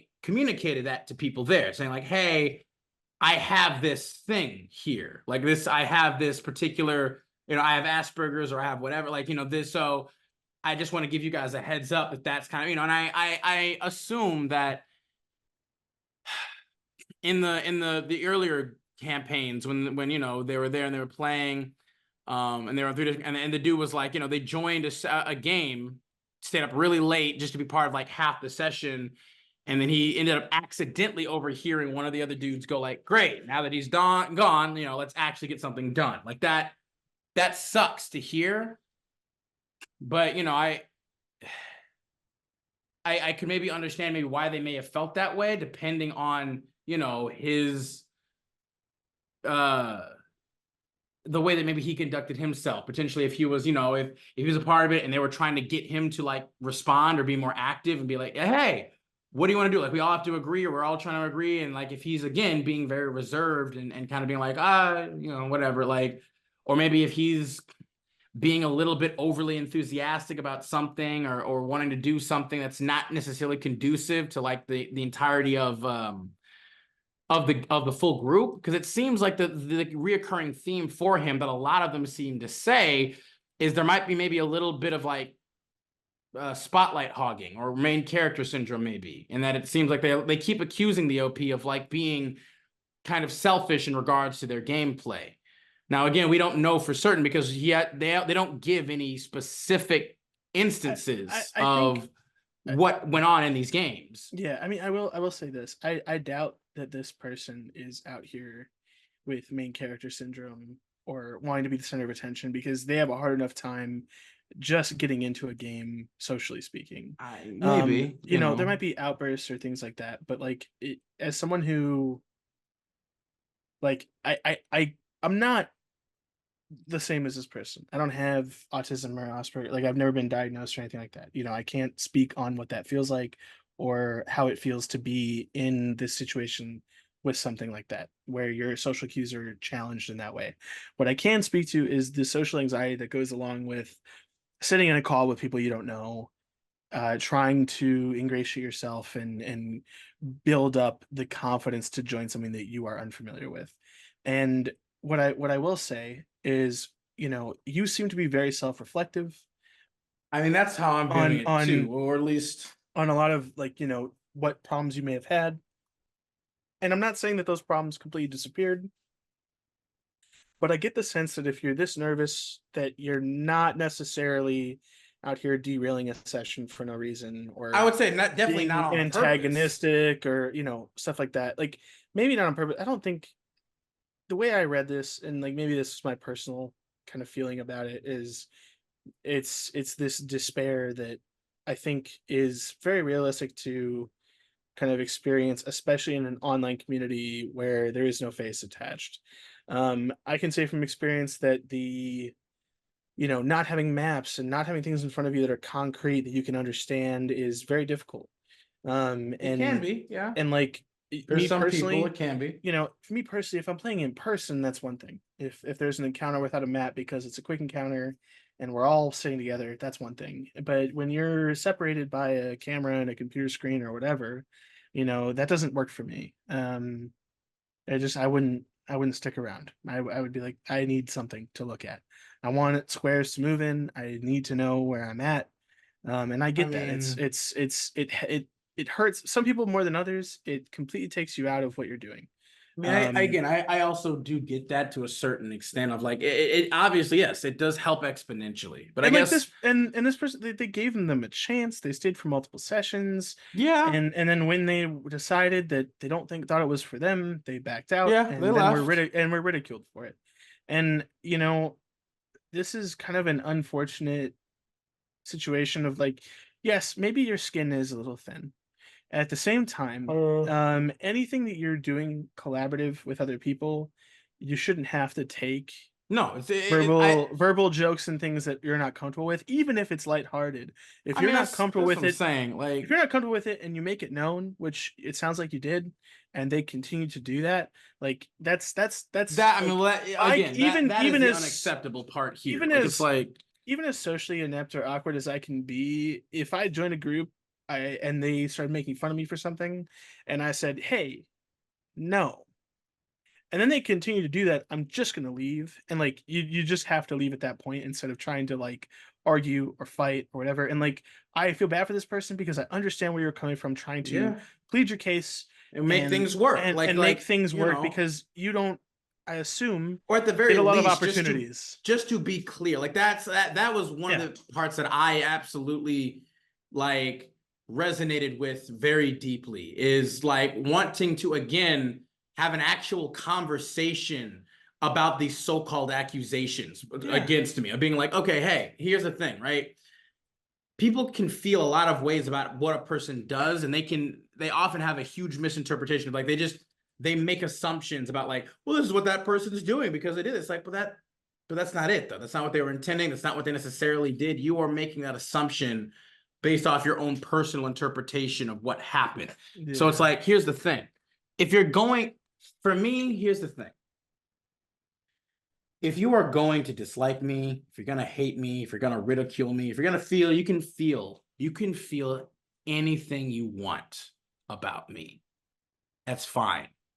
The only thing that I would ever like request, or the only thing that I would ever demand or expect, is that what the reason you feel that way about me better well fucking be the truth. That's it. It just better well goddamn be actually true and accurate. I did that thing. Yes. Not you felt that I did this. Not that you think that I did this. Not that you whatever. We have a conversation to clarify. Yes, this is what I meant. Yes, this is what I did. Not that you felt that I did or think that I did. And people who like to pretend like their thoughts, their beliefs, their interpretations are the end all be all only conclusion, in my opinion, are some of the worst goddamn people. I hate them. I don't hate really anything or anybody, really. But that shit, I do. I hate it. I legitimately do. Because that's like, you are the reason that so much of the world is effed as it is. People like you who get into positions of power and stuff, and that's a different conversation entirely. But like, the problem being here is with the OP, like Sam already said before, like, I think it's clear the OP does have a lot of personal, emotional and mental things going on, you know? And I definitely think that they are probably a bit thin-skinned. I think they are a bit sensitive. However, even with that being the case, it is, I think, also very apparent that what these people were doing was exceedingly fucked up too, with how it's like, again, unless we are missing a huge chunk, and to be fair, again, yes, we do not have actual real representation of what OP was doing during those games. We only have like, this is what they were intending. Like, this is kind of the thing. We don't actually know what happened in them. And it's not impossible that due to their, like, I think it might be a switch of both, right? There are times when I have absolutely played with people who are incredibly like shy, reserved, don't say anything at all. And it does become difficult to really get things done and going, because you know you want, at least for a lot of other people. To be fair, I've gotten to the mood where I'm also that person who I'm just like, hey, nobody else is gonna, all right, cool, then we're doing this. This is what's happening. We're moving the thing along. Like I will be the type that will just be like, all right, let's take a vote. You, what's up? Like, what is your thought? What is your thing? Like, I try to involve people in the game as much as I can, whether it be a GM or as a player. I'm like, hey, let's go. And if people can't really come up with a plan or a decision themselves, I'm like, all right, well, let's go with the majority then. What is the majority that actually put in a vote? Then that is what we're going to do for the time being, until such a time that something changes or other people have more of an opinion or a thought. And so I can understand how some people, however, there are though some games, and I think we maybe even read about one before, where it's like, again, literally a GM was like, you guys can't do anything until you all agree. Or even that everybody might be passive to a certain extent, maybe to various extents, but nobody wants to take that final step forward to like make the decision for the group. They're like, so what do we want to do? Do we want to do this? Do we want to do that? Like, what do you think? Do you want to do this? Yeah. Do you want to, because everybody's being too passive. Everybody's just being there and asking like, well, what does everybody else feel? Instead of just being like, okay, well, why don't we do this? Like, come up with an actual solution, being like, hey, if this is how everybody feels right now, if nobody knows, then why don't we try to do this first until, again, such a time as people change their minds. And so I feel like there was maybe that at first, but then he also then started to make strides, I think, to come out of his shell, right? He wanted to be more assertive. He didn't want to be the type of person that was just like, if he's talking and somebody else starts to talk, then he just shuts up and stops talking for a long time, you know? Yeah. He also, though, again, because he has said, like, he is speed run through basically all the aspects and tropes of being that guy, that it's like, you know, then he might still have certain tendencies or certain characteristics that might show through, such as maybe he might be, you know, a bit, because again, everybody keeps apparently accusing him of being like metagamey or power gamey, which I think is understandable, because there are, you know, not knowing what to do or not having certain information beforehand, you know, having just the unknown can be incredibly scary and terrifying. And if nothing else, is very uncomfortable for a lot of people. And I think this person might be one of those as well. And so it might be things that he maybe did use certain outside knowledge, maybe a bit of metagaming knowledge here or there. But I don't think anything that he did was ever in intentional, you know, negative thing. I don't think he ever was intentionally trying to be mean or bad or cheating or any. I don't think he ever had bad intentions of any kind, is the thing. He may have, again, that doesn't mean that he maybe didn't do certain things that were legitimately either, you know, not okay or annoying or frustrating or not conducive to a productive or healthy game. But the caveat there, the important part, in my opinion, is he never did it without, I don't feel like this OP ever did it with any bad intentions. No. And the way that all these people reacted is absolutely disgusting to me. Like, again, and I get it, probably a lot of them had some social problems too, quite frankly. It's not an uncommon thing for D&D players / people in Discord, especially in this type of Discord community, to be pretty socially freaking inept a lot of the time, like in a lot of ways, and not be particularly emotionally mature or intelligent or evolved or developed or whatever. And so it's like, these people shouldn't have been bullied. Because again, literally, when he says that he asked like the admin to step in and everybody just collectively stopped, it was like, you know, so that even shows maybe that they felt that their behavior was not necessarily okay. Because otherwise they would have been like, yeah, you know what, let's get the admin involved then, because we have these receipts, we have this stuff here to prove our position, our stance, and that you are metagaming. But here's the thing. OP always wanted to talk and have an actual conversation, and by their account, you know, maybe it isn't true, but I'm inclined to believe that none of them tried to. None of them tried to have a conversation, because I absolutely could believe that the people are going to just say like, well, you did this or you're this, and you're gonna be like, okay, well, let's talk about it. How? Prove it. Like, how so? How do you feel that way? Nope, I don't want to talk about it. Nope, I don't want to elaborate. I don't want to actually, again, prove my stance or my accusations. Yeah. And it's like, that's a fucking problem.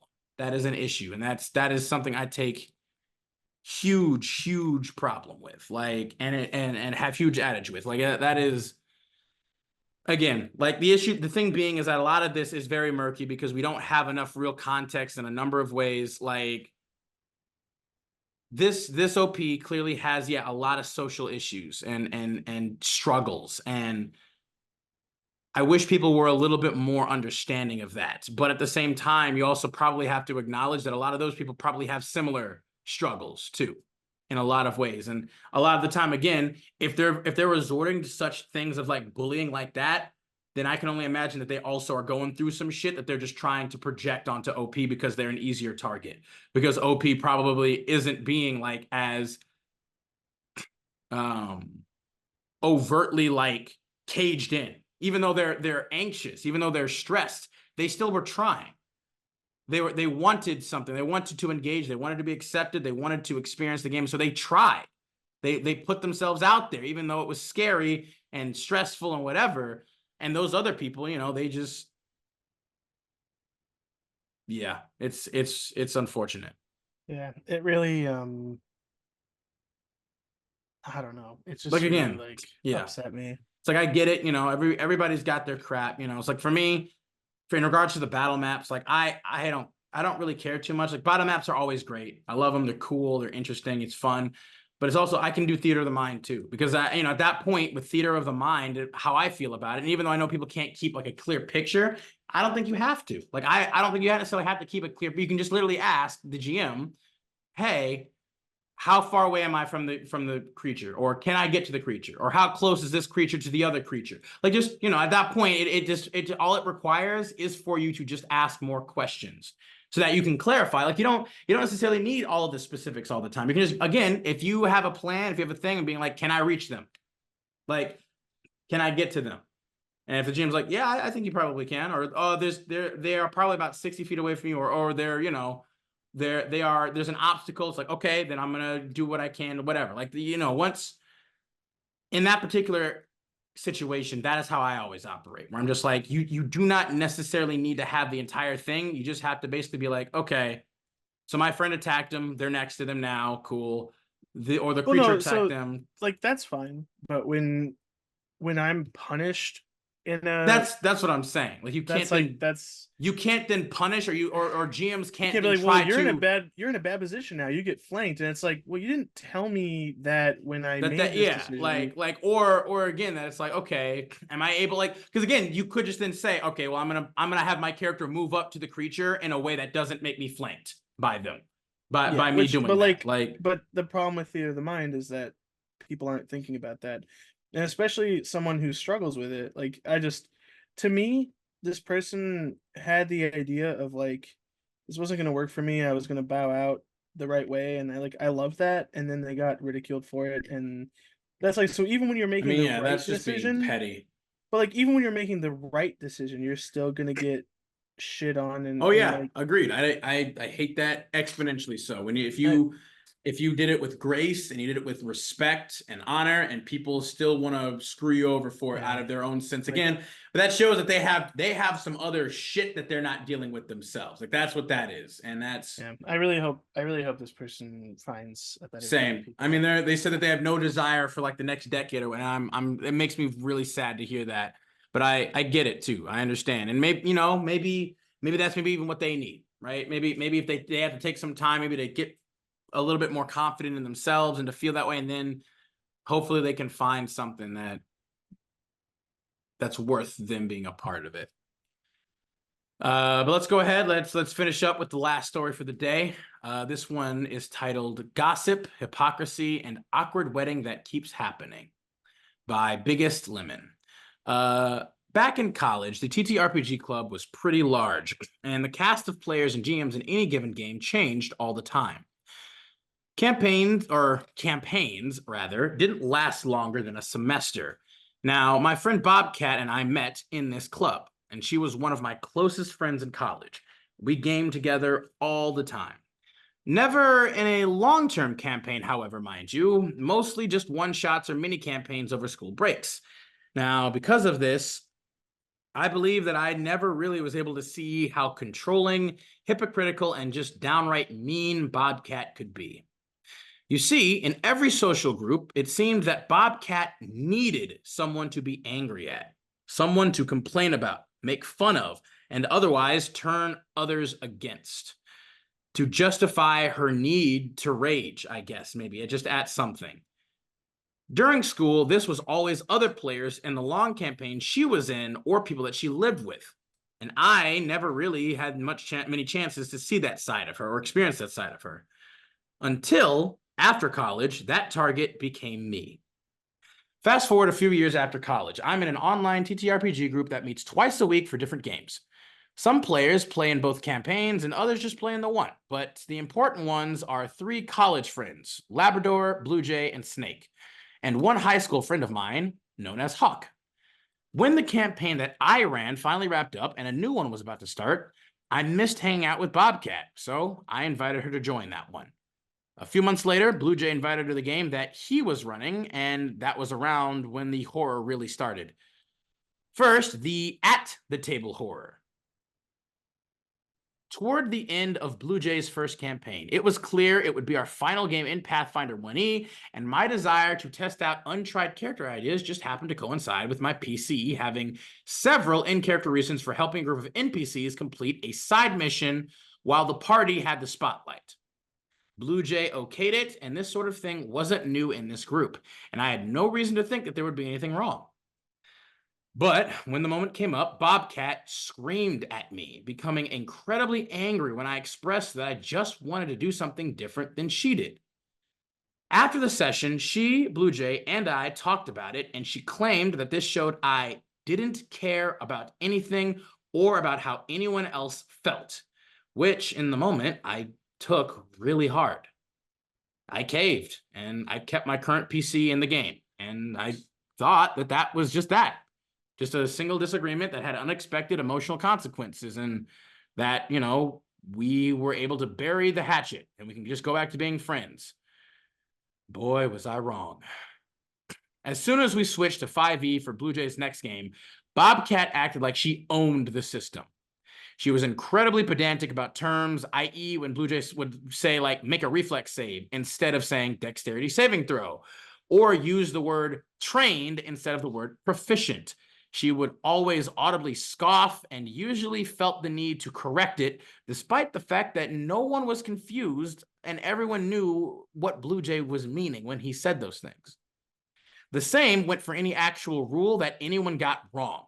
Now, she didn't necessarily always say something about it, but she did always give like a little snort or a scoff or some kind of audible recognition to make sure everyone knew what she thought of it. Bobcat decided in that game to make a prankster of a bard for this game that needled my character constantly, frequently arguing with her or responding sarcastically to her suggestions. In hindsight, this was an absolutely insane thing to do when we had literally just had beef before. You don't choose to make a character that pushes the buttons of someone you fought with a lot unless you want to just keep fighting a lot. This eventually got so bad that it turned into a not quite in-character swearing match. Now, Bobcat was incredibly hypocritical about the party sticking together. For example, in one session, Labrador's PC had arranged to meet an NPC at the in-world equivalent of a cop bar. And my PC, who had a bad history with the local government, did not want to go, and so I chose to have her stay behind. There was no expectation of danger, and I was happy to make rolls for crafting and then see the spotlight for a while. Bobcat was incensed by this, but later on, during a much more dangerous stealth mission, she decided to split off from the group on her own and for her own reasons, and literally shooed me away when I raised concerns. Ultimately, she ended up leaving this campaign and the group. It was during a session where we were in a dream battle that was insanely tough, but clearly wasn't going to have any actual permanent consequences. Most of us were having fun and hamming up how hard we were getting our asses beat. Evidently, it didn't match what Bobcat felt D&D was supposed to be, or something. So she abruptly left mid-session and never came back. When she officially left the group, she told Blue Jay that he didn't listen to his female players and claimed that Blue Jay let Snake and I control the table, but she is the only lady in the group that feels this way. Both Labrador and Hawk are women, and they did not feel that way at all. If anything, Labrador at times felt like Blue Jay was giving her too much control over the story, but you know, that's another issue. If this had been it, well, it would be a horror story for sure, but it wouldn't be a horror story I still feel compelled to write about.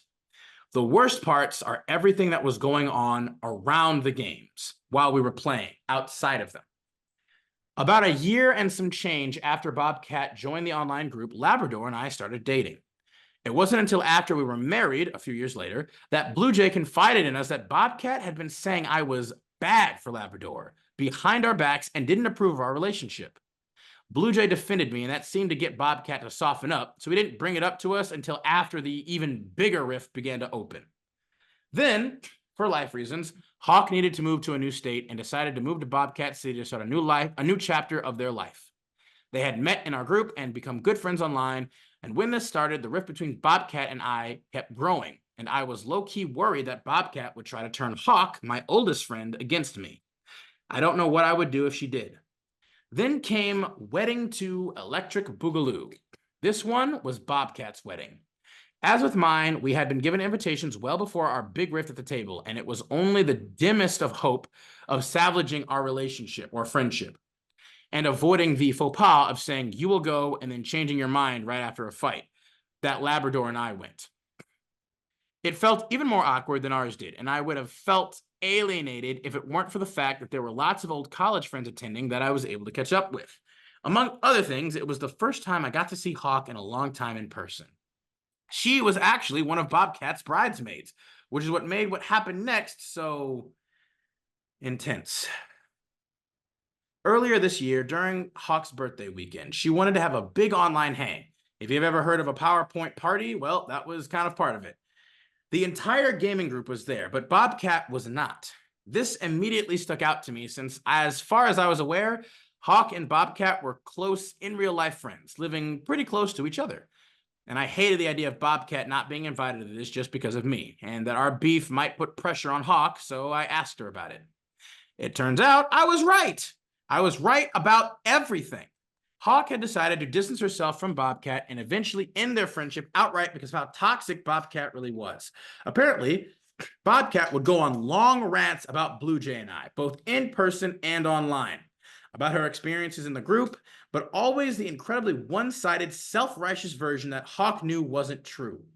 When Hawk decided to take a road trip with Blue Jay, Bobcat wrote this horrible series of Twitter posts about it, saying that Hawk was under Blue Jay's spell, painting him as some kind of abuser, when Blue Jay is actually a big marshmallow who wouldn't even hurt a fly. That wasn't the full extent of Bobcat's toxicity, however, but the rest isn't really relevant. Suffice it to say, Hawk wasn't having any of it, and she chose to cut Bobcat out for herself. My mind went back to the people in college that Bobcat would talk smack about and turn people against. Were any of them that bad? Maybe they weren't. Maybe they were just like me, and they were just the easy targets for Bobcat's attacks. I don't know. That conversation with Hawk was in January, and you might ask, oh, well, OP, why do you feel compelled to write about this after so much time's passed? Well, it's because Labrador and I are about to go to another wedding in a few months, and the wedding of an old college roommate. Bobcat is definitely invited and probably attending. Most of the guests that I know from school are going to be mutual friends with Bobcat, and most of what we had in common was our experience with the gaming club. It will easily be the most awkward of the three, and I honestly don't know if I'm going to live to tell the tale. TLDR, a friend reveals her true colors at the gaming table, tries to alienate members of the group that she can't control, and keeps running into me at weddings. Side note, Blue Jay is a non-binary person that, while accepting of male pronouns, is still outspoken about being not cis and having gender dysphoria, even back then. While this fact is not essential to the story, it was an added sting for Bobcat to make a gender-based attack on Blue Jay while also doing all of this performative allyship online. In her various Twitter rants since, Bobcat has only ever referred to Blue Jay as a man, because Blue Jay being non-binary doesn't suit her narrative. End post. So, yeah, like that's this right here is again almost kind of in line, well, is in line with a lot of the other ones that we've read today too, in terms of just a lot of freaking gaslighting, a lot of freaking like people believing that they have a right to behave or act a certain way, or for people to treat them a certain way, And because they don't get that, they start causing all kinds of trouble, not even just in the game, but out of it. Because they, again, have some weird sense of entitlement and ego and arrogance, or maybe, I mean, really comes down to is insecurity, really. About, you know, I don't know if we can hear you, Sammy. I think your mic might be off. Oh, no. I will say there's a comment about this. Someone needs to tell Bobcat that old saying, if you smell dog shit everywhere you go, check your own shoes. Yeah, literally. This like, person sounds, they're canonically at odds with everyone they interact with. I mean, I've met people like this before. I don't know if you have, but oh, absolutely. I mean, there are people who are just like systemically antagonistic to and hostile. Like they almost seem to be clinically incapable of being civil or quite frankly, she seems to be showing I'm not a official psychologist or psychiatrist, but she seems to show many like signs of narcissism in many ways of like, oh, I mean, yeah, like I think that's most of the people we talk about here seem to have, well, again, there are traits of having narcissism and such, but she seems to legitimately have it, where again, everything that happens is someone else's fault, someone else's thing, and that they should be treating her a certain way that she perceives that they are not, and therefore they are now evil because of it. And that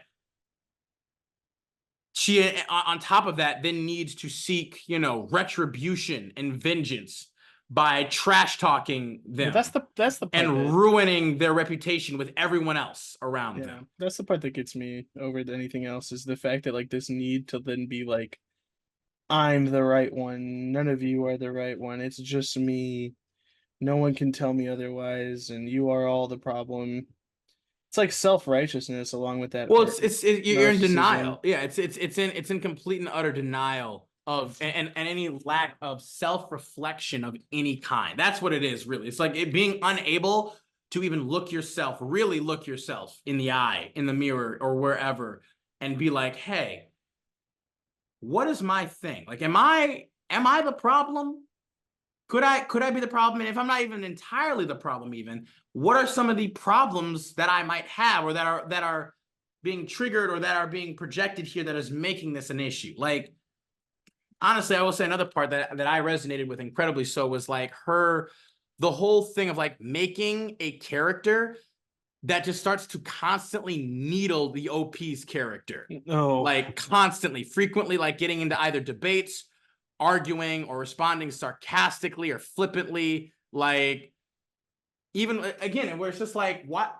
Again, I personally have had many experiences with players like this who, like, again, I don't know why. I think I've talked a little bit about this. Like, I don't know what exactly I did to warrant this, but like a lot of other players, like there are numerous players that I've encountered with in different, and specifically different campaigns. There's always at least, there's been a number of them in different campaigns where they would just treat my character kind of shitty for no reason. Again, like, I just don't understand it. I'm like, wait, what? We've what did I do? This. Like, we've talked about this before, and like I've told you the story that I had with a friend of ours, and his character and my character didn't get along, and like we had the one kind of over the top bad interaction, and then after that it was like, all right, well, we're all a party. And like that was in game and like not out of game, and like there's the moment it happened, I was checking with him out of game, being like, oh my god, yeah, to make sure that, hey, are we good? We're role playing, this is fun, but like, did I take this too far?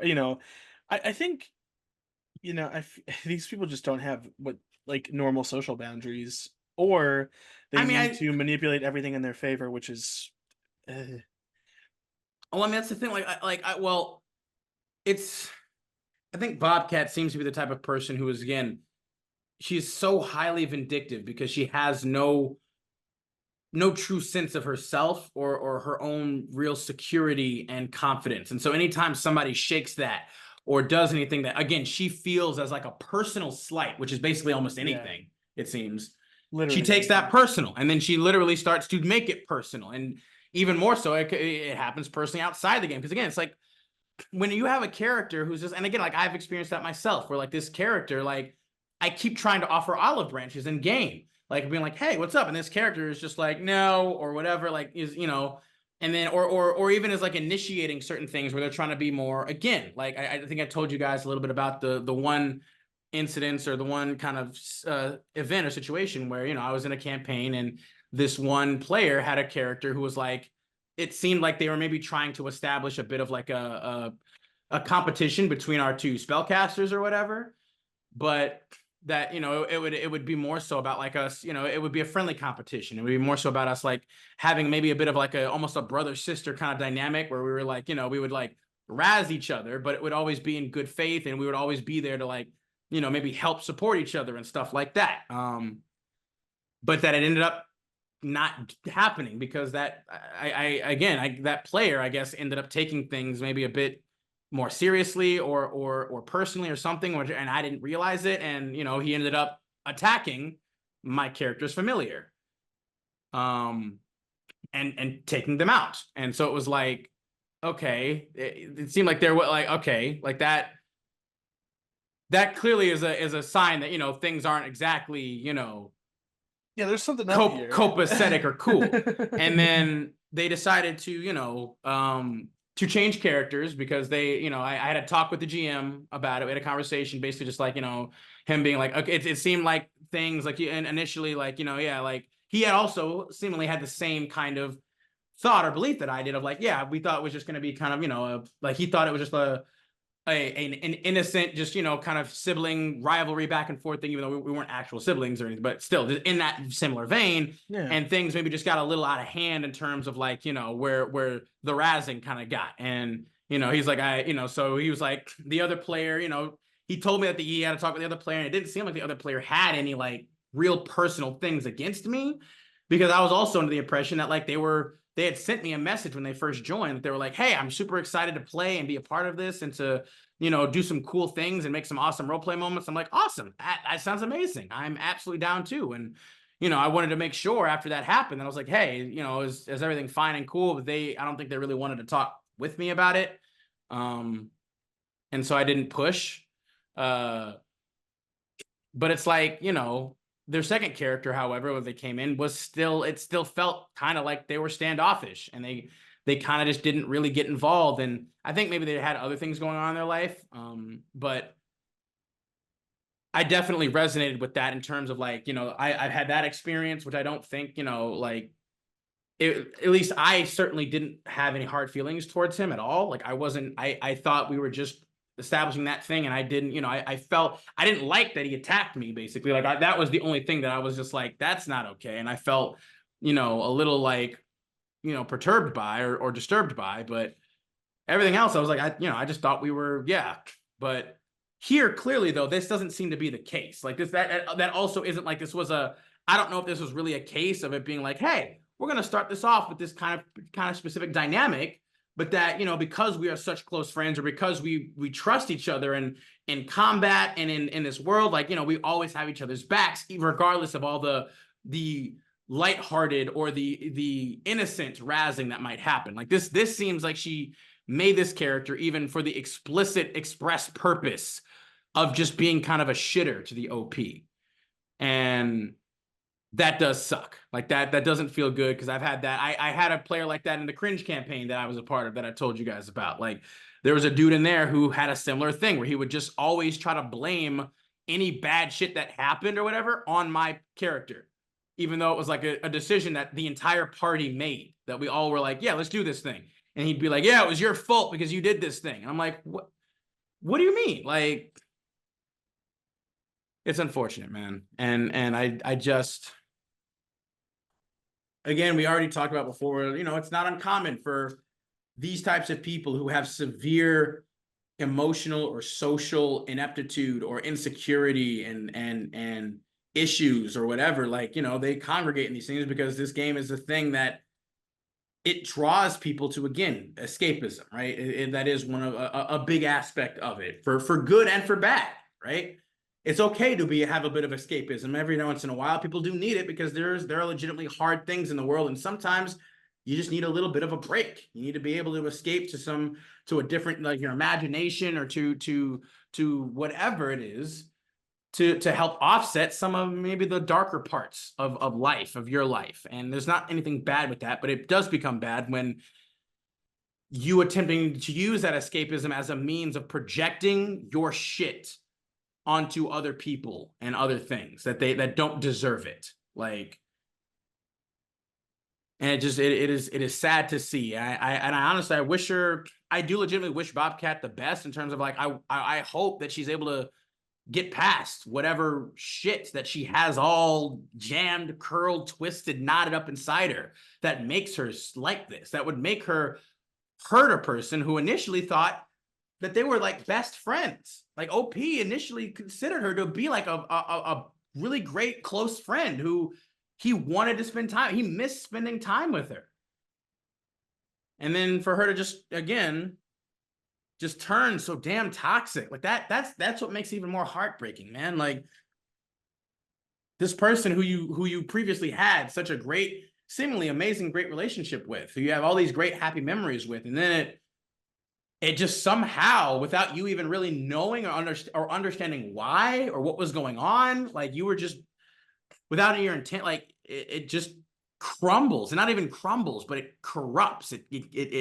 It becomes poison and venomous and toxic, and you're just like, wait, what happened? Like, it breaks your heart, man, or at least it breaks my heart to see. It really does, because it's a big, like, kind of down on a hobby that we both hold very dear.